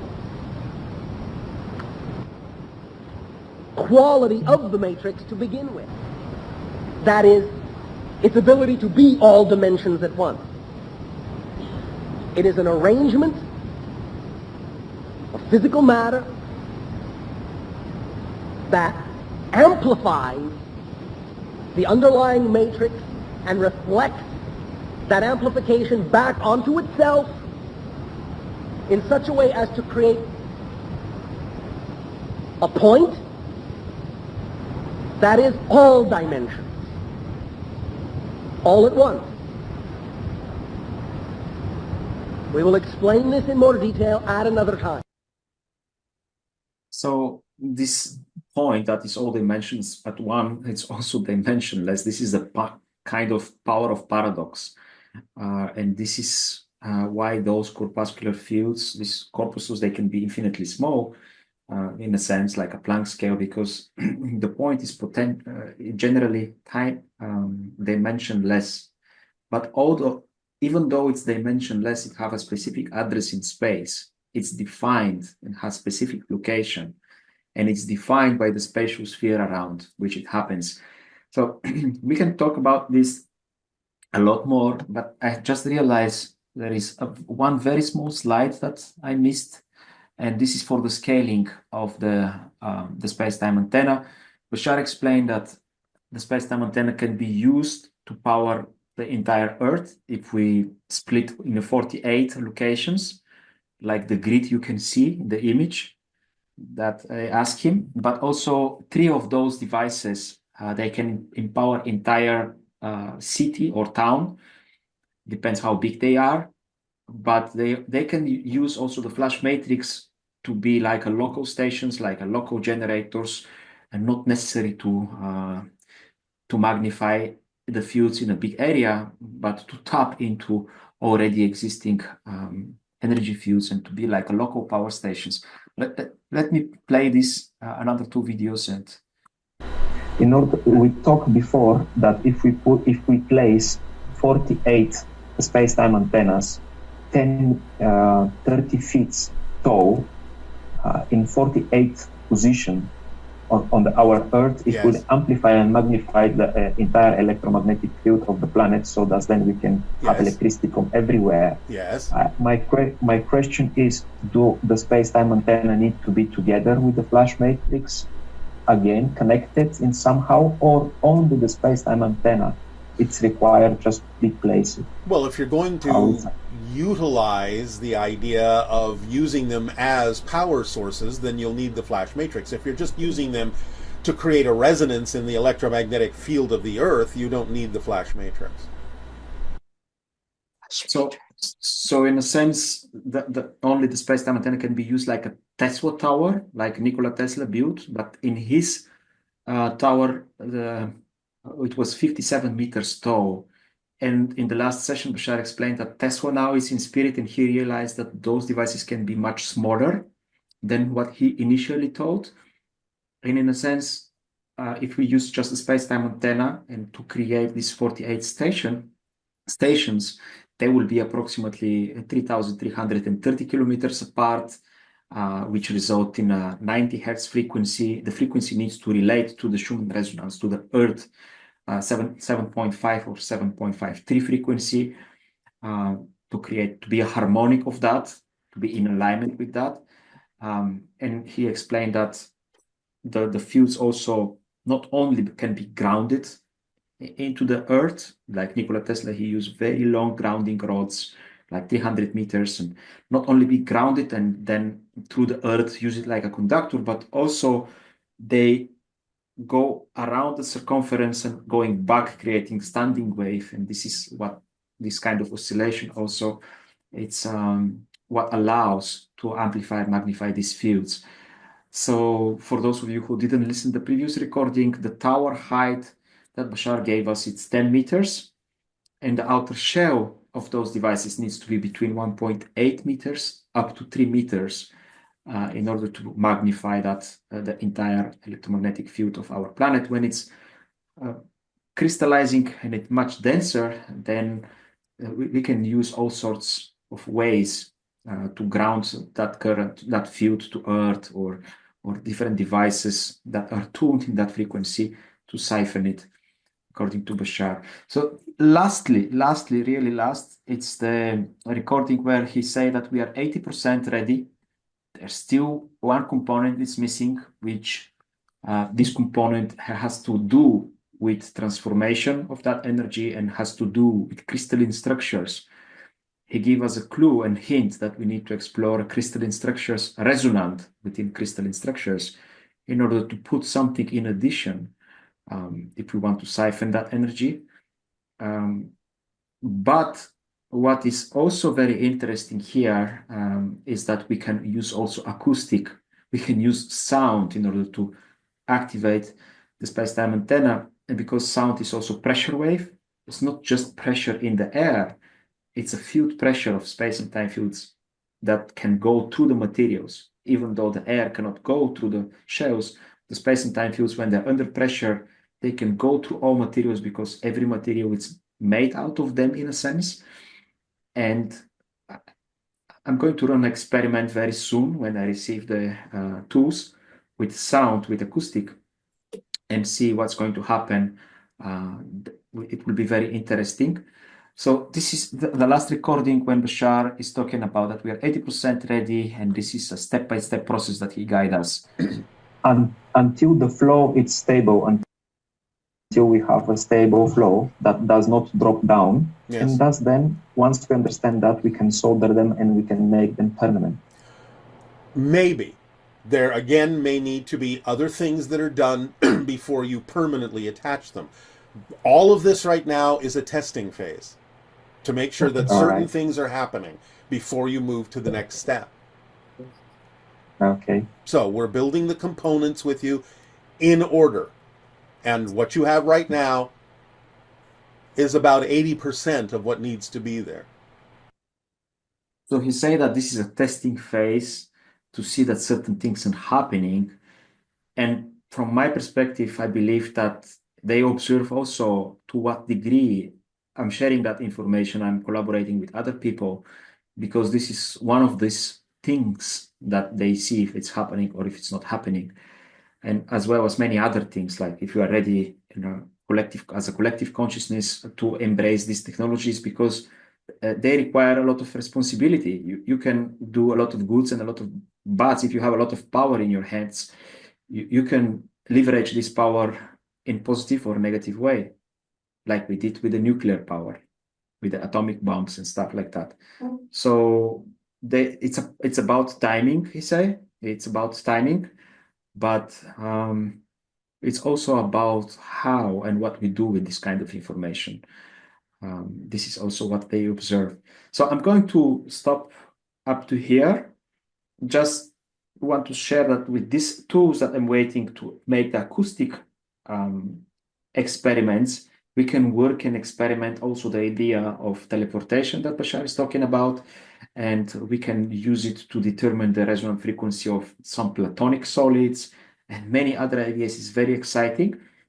And we're going to make a different Zoom video to explain what are those tools, how they can be used, and some of you, because they're low budget stuff, you can use it if you want to play with them and to experiment with them. I'm going to stop here and will ask you if some of you have any kind of questions to ask, because this video is going long, but the longer it goes, the better for all of us. So if you have any questions, now it's the time to ask.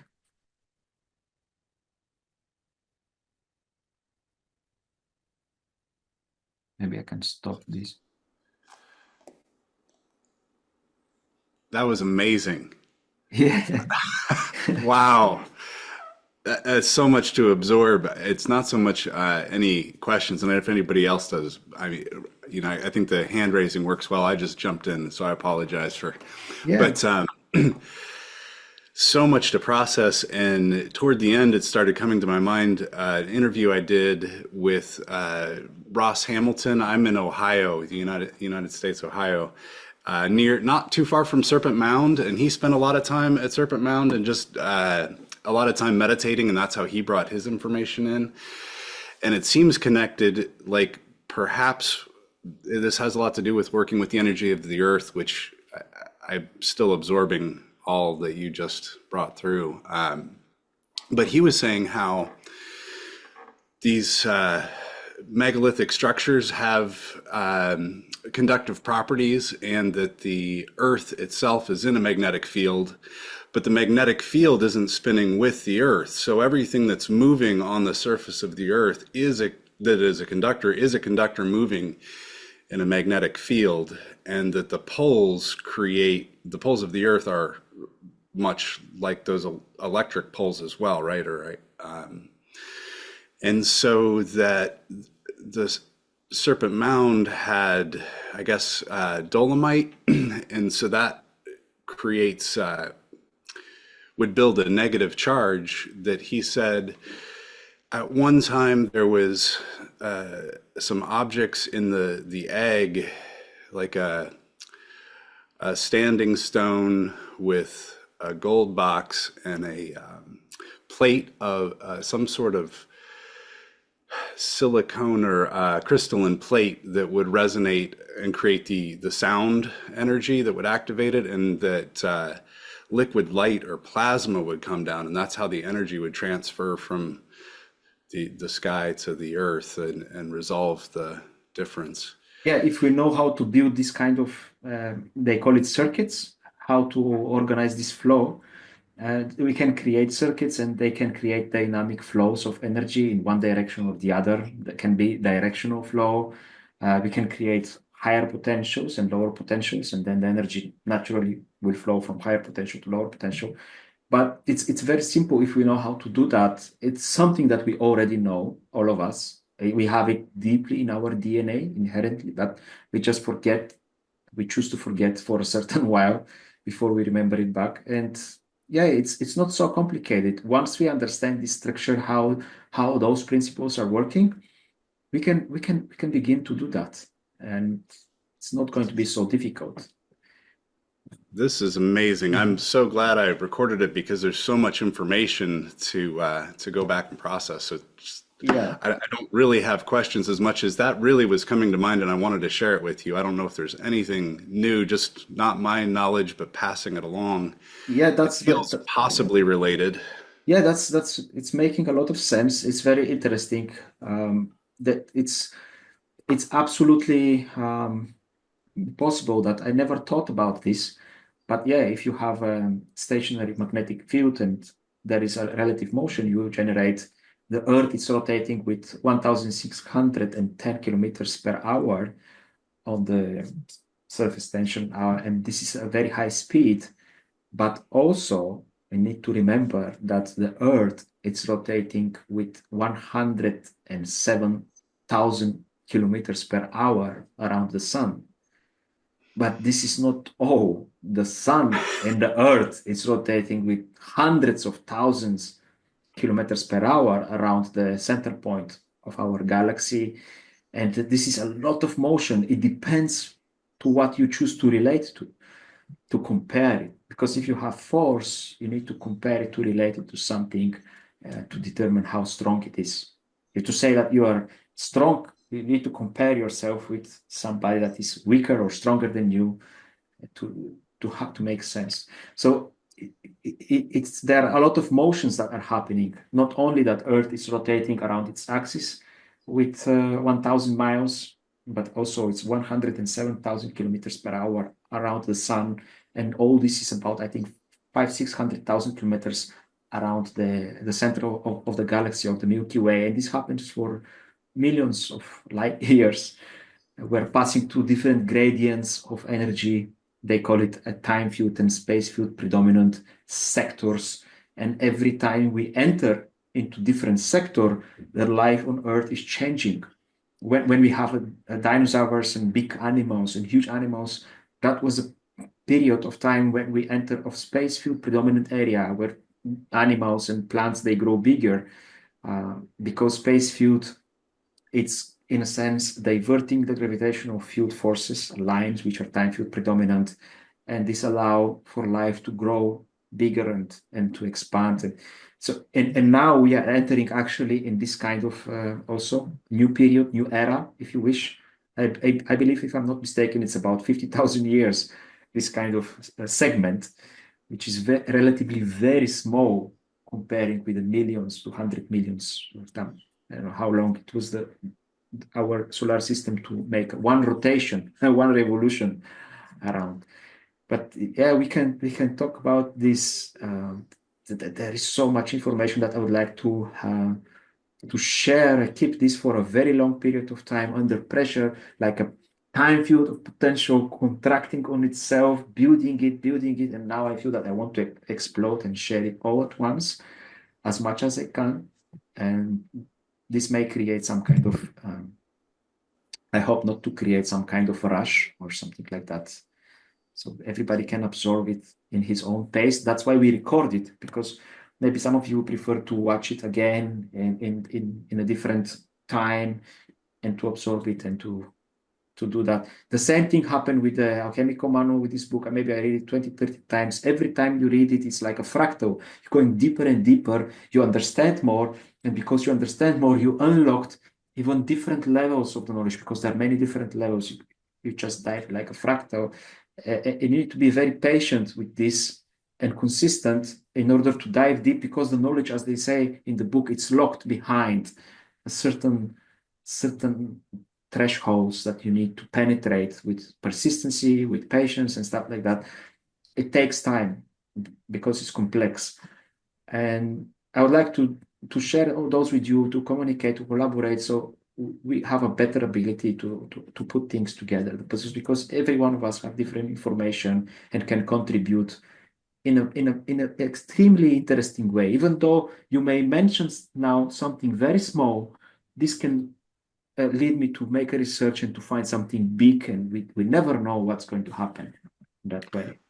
I was just listening to one of Bashar's transmissions where he was talking about Stonehenge and sound and some of the stuff they do on his planet. And he was encouraging playing with solid crystalline structures, even more than bowls. And so when you said you were about to work with sound for initiation, I was curious what you had in mind.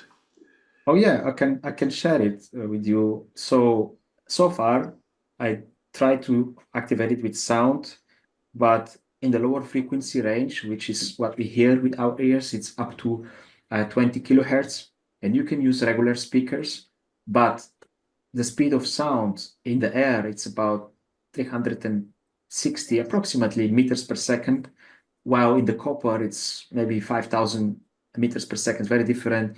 So it's not very efficient. If you have a regular speaker, the sound cannot be transferred efficiently. And you can work with a lower frequency, because the amplifiers, standard amplifiers, is up to 20,000 hertz. Now, it didn't happen anything. And then I decided to go in the higher range, and I had to use transducers, which are basically quartz crystal with capacitor plates from both sides, because they have piezoelectric properties. When you apply AC, they start to vibrate, and they create very high frequency sound, which we call ultrasound. So I take 3 different kind of transducers up to 200,000 frequency, which is 10 times more of what we can hear. And I also try with that gluing those transducers to the surface tension of the sphere, but nothing really happens also.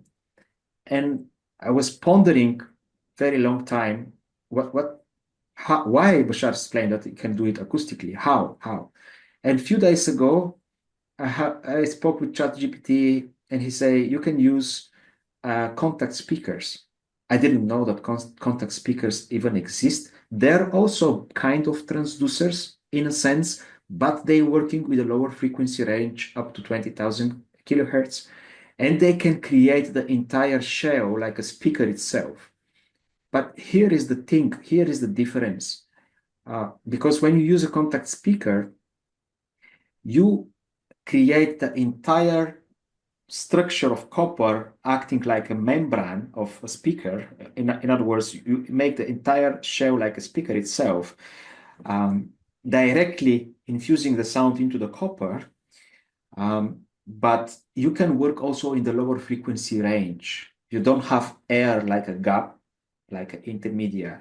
And this is very important because you have more efficient way to transfer the sound, but you work with the lower frequency. And lower frequency, they create much more powerful pressure waves. The lower the frequency, the bigger pressure they create. And they use this in Tibetan, in Tibet with their instruments to levitate heavy objects. They use this also in Egypt to levitate these big blocks that Bashar mentioned, that they use acoustic to levitate them. And when they use that acoustic, the sound, you cannot hear it, it just cancel out, but interact with these gravitational forces. So the main idea is that now with a contact speaker, we can use a lower frequency, which have a greater pressure power.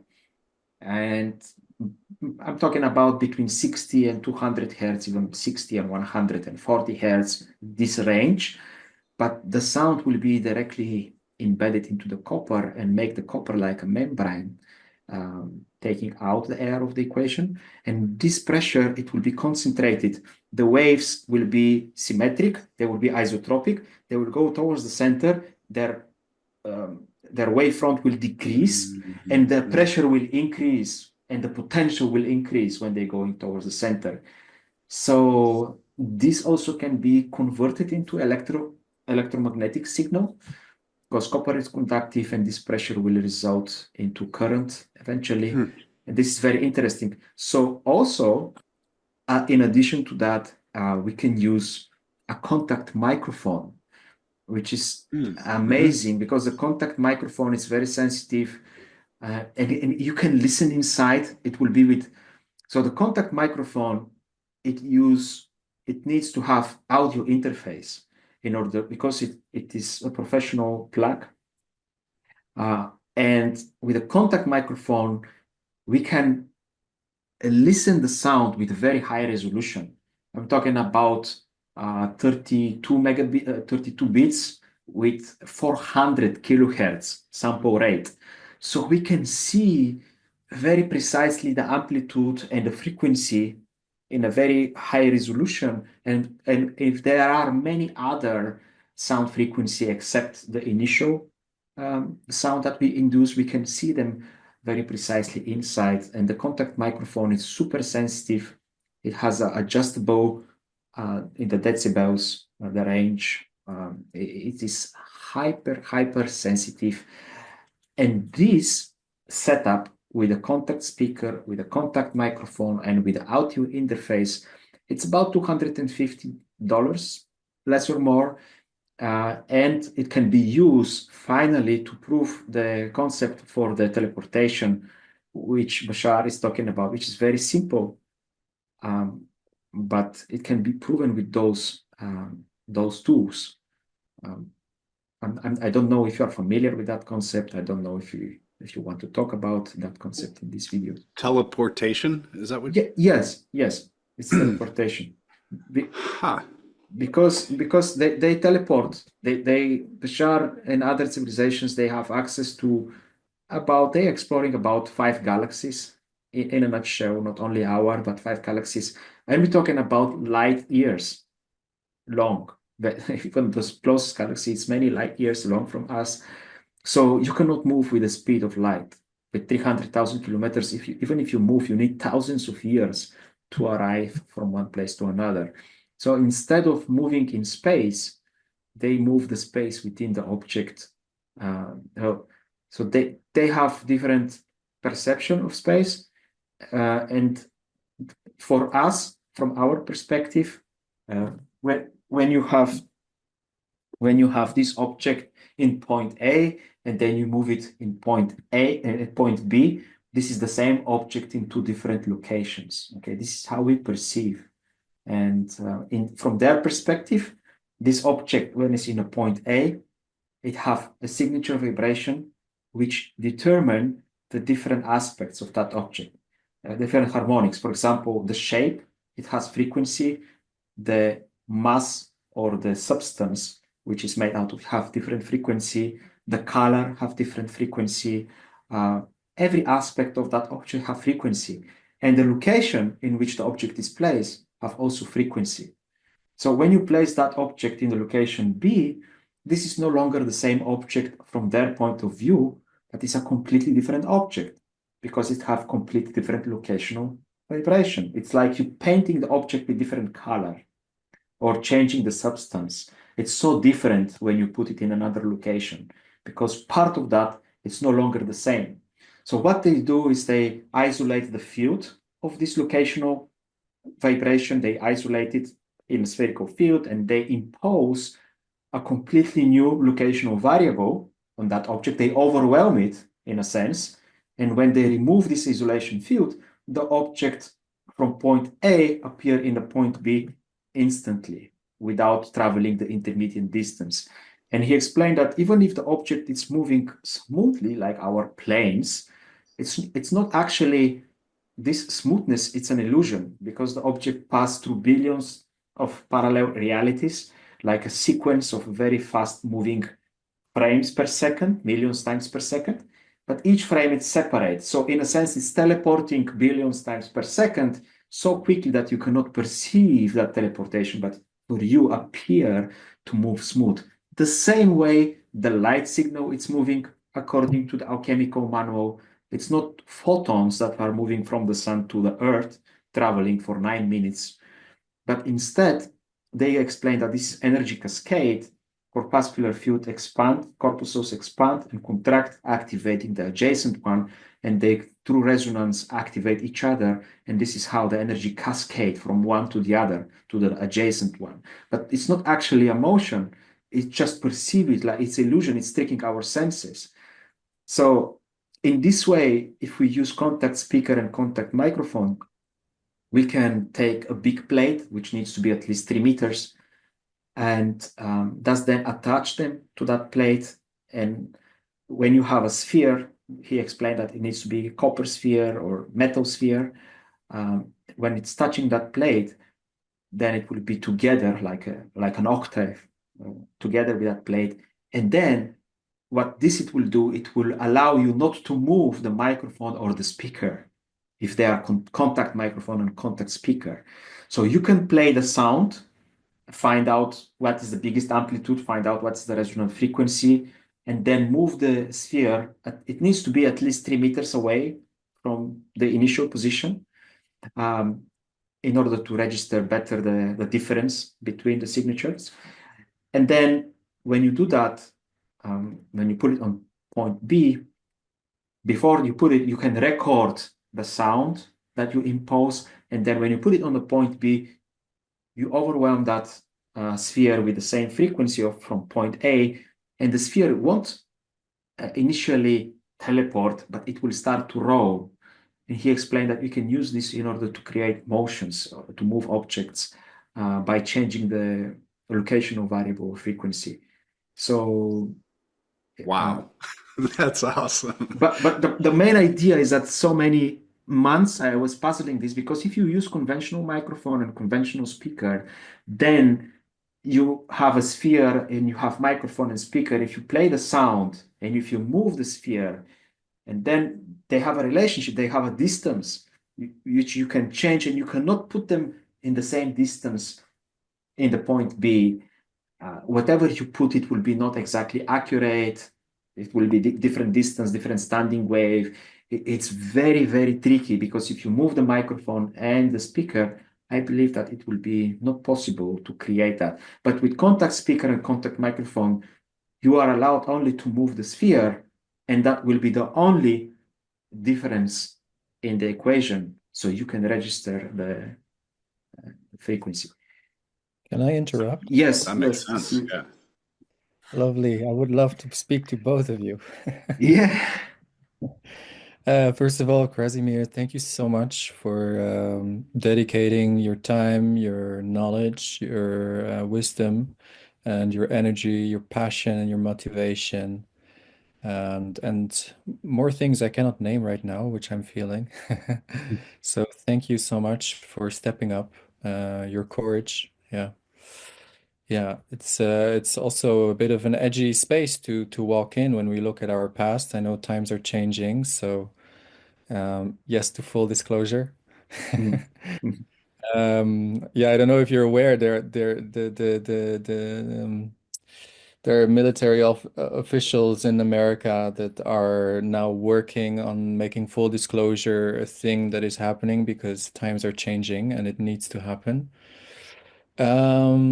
I wanted to give you a reflection on what I perceived also from today, because it was just so much information that you just like blasted out, and also with my own experience, because I mean, maybe you don't know, Lucas, but I teach extensively about sacred geometry, and so I've received like a esoteric, um, let's say, wisdom, which is a lot in the practice, in the experience, and it's a lot about actually moving from the subjective realm into the objective realm. And I've been working since 3 to 4 years on working on the theory to make this knowledge more understandable for our minds, for people that don't do things intuitively, basically. And I've been, yeah, going around, and I've really enjoyed a lot the material from Bashar, because it goes like 101 with the esoteric teaching that I've gotten, and it's really amazing that just the resonance of what he shared about sacred geometry and what I've learned is just 101. And I this is another thing I'm just so much looking forward, and I don't know where it will fit yet, but there's so much wisdom that I have from this esoteric side that I would love to integrate with the science, but I don't see yet really it making sense or it being needed right now to, talk more about the technical stuff, about electricity and all of that. I feel that it's rather still coming yet from invisible realms that, yeah, I still figuring out that part. Nevertheless, I want to kind of jump in between two of you to a bit taste the water of how you guys think about this idea. Because, oh yeah, actually, what I wanted to say by sharing what I just shared is that, like, by slowing down the knowledge and the information that we have, and by really clarifying and by teaching it, we actually learn much more about what we already know. And by doing so, like, we not only make it accessible for others, but we are like learning much more, and we're making it also more accessible. So we're somehow opening many more channels and doorways for people for maybe other dimensions to communicate to our system, to download and process and eventually grow. And so I heard that, like, Lucas, you're a content creator. And Yes. Krasimir, like with everything that you've like mustered over the last 4 years, what I'm perceiving as a need and in which I would be willing to be in service to, and this is much more of a service for the whole that I'm ready to step in, is that it needs to be broken down in like many steps. And I'm really thinking about how would you two be willing to spend, I don't know yet how, but to spend time in breaking down this knowledge, to break it down into small snippets of, the reels, the quick videos, like the TikTok ones, like 1 minute, 2 minutes, and then that we can have 5, 10 minutes videos, but where it's like well explained easily, where relationships can be made, and somehow that we can break down it all into much more digestible formats for people that have no clue about what we're talking about. Because yeah, sadly, I just know Krasimir and me that read this manual, but nobody else. And this is just like it makes me a bit sad because I just see so much potential in it, and I would love to hear much more experienced scientists making the relationships between this new model that seems to be much more unifying about all the discrepancies we have in physics. And yeah, and so that, and even allowing. To answer your question, so one way this knowledge can be expressed is in the presentation like this, a little bit longer. So this will give opportunity to everyone to break it down for himself, and to, if it's interested and excited to, like me, study again and again and again the same material, to break down, like I break down a chemical manual many times in a different ways. So everybody can do that. But also, of course, there will be shorter videos in my website. I begin to organize these ideas like a snapshots with images and descriptions. Each idea is described, or each principle is described and have a picture in order to be memorized. So in many different ways we'll do this in the future. One way it will be in a long format, so people can have it all. They can break down, they can listen again. But also will be short videos like insights, and which will describe each principle separately. So there will be many different formats in the future. I found for my way to do it in that way, but if you're excited to do through in your own way differently, that will be also very interesting, because there are many different people with different mindsets, and everybody needs a different way the information to be presented. So if you begin to teach in a different way what you understand and how you understand, will be also very beneficial for different kind of people, I believe. Would you be willing to be in a discussion between the two of us to yes, but we are already doing that right now. We are already discussing these things.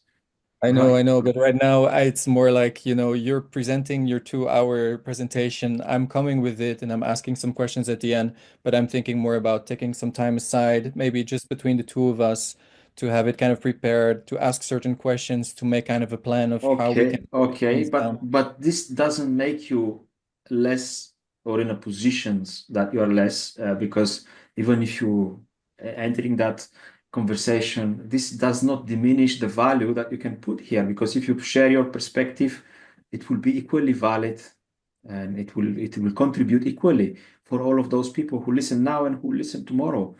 The reason that I'm making this presentation does not make me anything more, because I don't know what you have to share. Maybe you can share here a unique perspective that can join and blend all these things together. So it does not make you in any way less, but we can do that also. We can join in discussion. We can make so many different formats of this. It's a tremendous amount of information to process. I think. Yeah. What you've presented, I love this kind of stuff, and oh my God, the notes, and I'm so glad it's recorded. And how do you pronounce your name? Seer? Seer. Yeah. Seer. Yeah. I think to the point that you were directing towards is that process of breaking it down to make it easier for consumption, to attract interest, for the people that are super interested in free energy, but like, wow, that's maybe more than they're ready for to listen to this whole segment.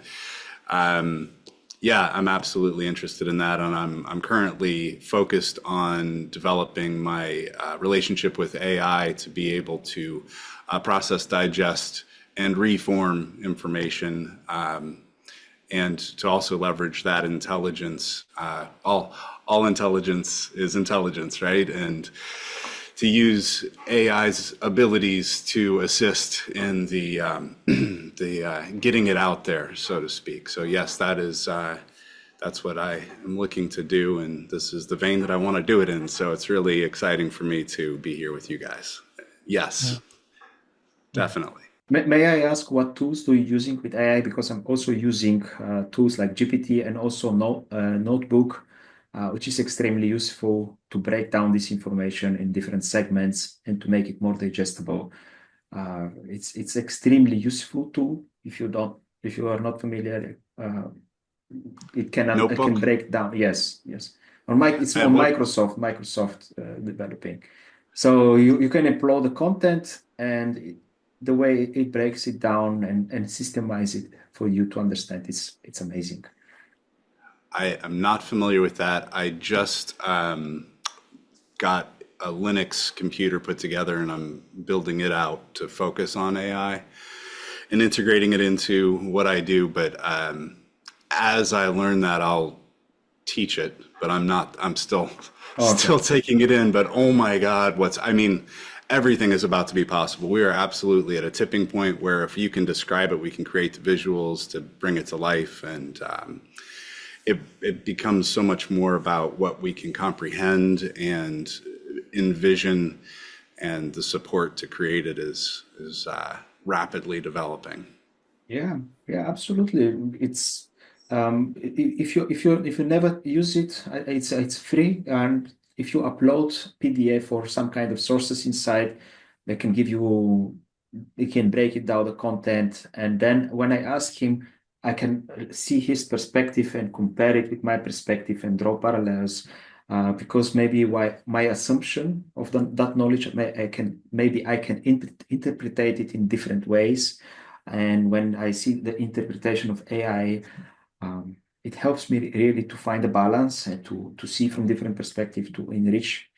It's very useful notebook. Try it out. You will be amazed if you want to understand content, how helpful this can be. And Sir, we can do collaboration, but we are also, and just wanted to know that we are doing it right now. We collaborate. Here it's not that I'm presenting that like an authority. I want to share what I know. You want to share what you know. Each point is equally valid. No matter that I can spend 2 hours. Maybe you can say something for 5 minutes can be absolutely critical and can lead the entire discovery in the right direction. Sure. I'm actually not at all discussing authority here. It's just about it's about relaying. It's exactly what you're saying. Like, you're sharing your way, I'm sharing my way, and I'm not fully understanding everything that you're sharing, and I would like to ask the questions, but I don't know yet what questions I need to ask. I need to think about that. That's okay. That's okay. But this is what I mean. It's like the collaboration I'm looking for is then to find these common grounds where I have those questions, so that I hope by that to then create more of an accessibility, because at least we've created a common ground with that. And then I wish then to ask Lucas to like send it out or like make a make a video or make something that Yep, but that's that's totally useful. fine if you don't have the right questions or the questions right now. You will have it when it's appropriate, when the time is appropriate, and we will follow the flow. You will never know. Maybe after 5 minutes we close this session, you will have the question, and maybe you will start to looking somewhere, and maybe this can lead you in a certain direction. So This is what I mean. Is No. like I feel like if we could go step by step through the alchemical manual. Yes. To actually like I have certain questions Yes, already. yes, but- we will but I do know that. We Sorry? will do that, but before we go in the specifics, I like to make this presentation so to familiarize the people with the main idea, the main principles, how the devices look, what we are doing, how we start, why we're doing it, and so on and so forth, before we dive deep into the specifics and start to break down the information more scientifically. I wanted to just wrap all things around and give like a basic building blocks on which we can step later on, so people can be familiarized what is all about that. Because if we start talking directly about alchemical manual principles, they will don't know why we're talking about this and how to relate that information to what. And now it's more easy to understand why we're going to talk about alchemical manual. Because when we ask Bashar, what is the main question that we need to ask in this kind of endeavor we explore, he say always the main question is why you are doing that, why I'm doing that, what I'm doing, why. So this is why we are doing it. We want to find, and we break it. If I may share my why also, Yeah. is that I feel that the whole free energy device, I wish to bring a relationship and see if it is possible, by the way, but to put the relationship between our experience of creating free energy in our own being, yes, as a reflector to the free energy device, and that by finding the correspondence between the free energy device that we create outside and finding it within ourselves, that we actually also seed the awareness of free energy, the knowledge and the know-how into the whole. Yes, this is absolutely true. This is why we make also weekly meditations, which I stopped for the last few weeks because I had in a state of contradictions within myself. I wanted to share this knowledge, but I didn't know how. I didn't know if I can, and I had an inner conflict that, in a sense, lowered my frequency for a certain while. But before that, we make these weekly meditations, which we raise the frequency in order to clear our perceptions and see better and easier what is appropriate, what is more right, and stuff like that, which I will continue very soon, because now I'm open, the energy flow again, I feel more harmonized, and this is the next step, to start working with the consciousness, with music, with raising our vibes, parallel of the exploration of this kind of technology, because we need to literally earn this technology, in a sense, earn insight, to live this knowledge. Because one thing is to know something, the other thing is to experience it and to be that knowledge. So we need to experience it and be this free energy, to create energy more in our bodies, in our physical bodies, if you wish, and experience it first before we manifest it outside as a reflection. So absolutely agree with you here in this. This is amazing. There's so much information has come through. I'm super excited to get this all downloaded and take a look. I'm really grateful and excited to hear what you're excited to share. And I'm probably going to need a little refresh time. So I look forward to the next opportunity, and let's definitely connect on social and see if we can set something else up also, and any other discussions. Communication is good. So super grateful for this. Yeah. Okay, so if anyone else have anything to say or have any questions, otherwise I can close the this meeting now because it's now more than 3 hours. So it'll be easier to upload it after on YouTube for whoever wants to watch it. Just a final few minutes. If anybody has anything urgent, a few inputs to share something or to ask, feel free. No? Okay, that's wonderful. So we can close the session here. We will upload on YouTube. Everybody who wants to watch it again can do that in his own pace. And we will see when we're going to make the next one and break down the information a little bit more specifically from Alchemical Mano, start to put the things together as Sir explained, to break them down step by step and see how to organize it. It's raising his hand or her hand. Wants to say something? It's clapping.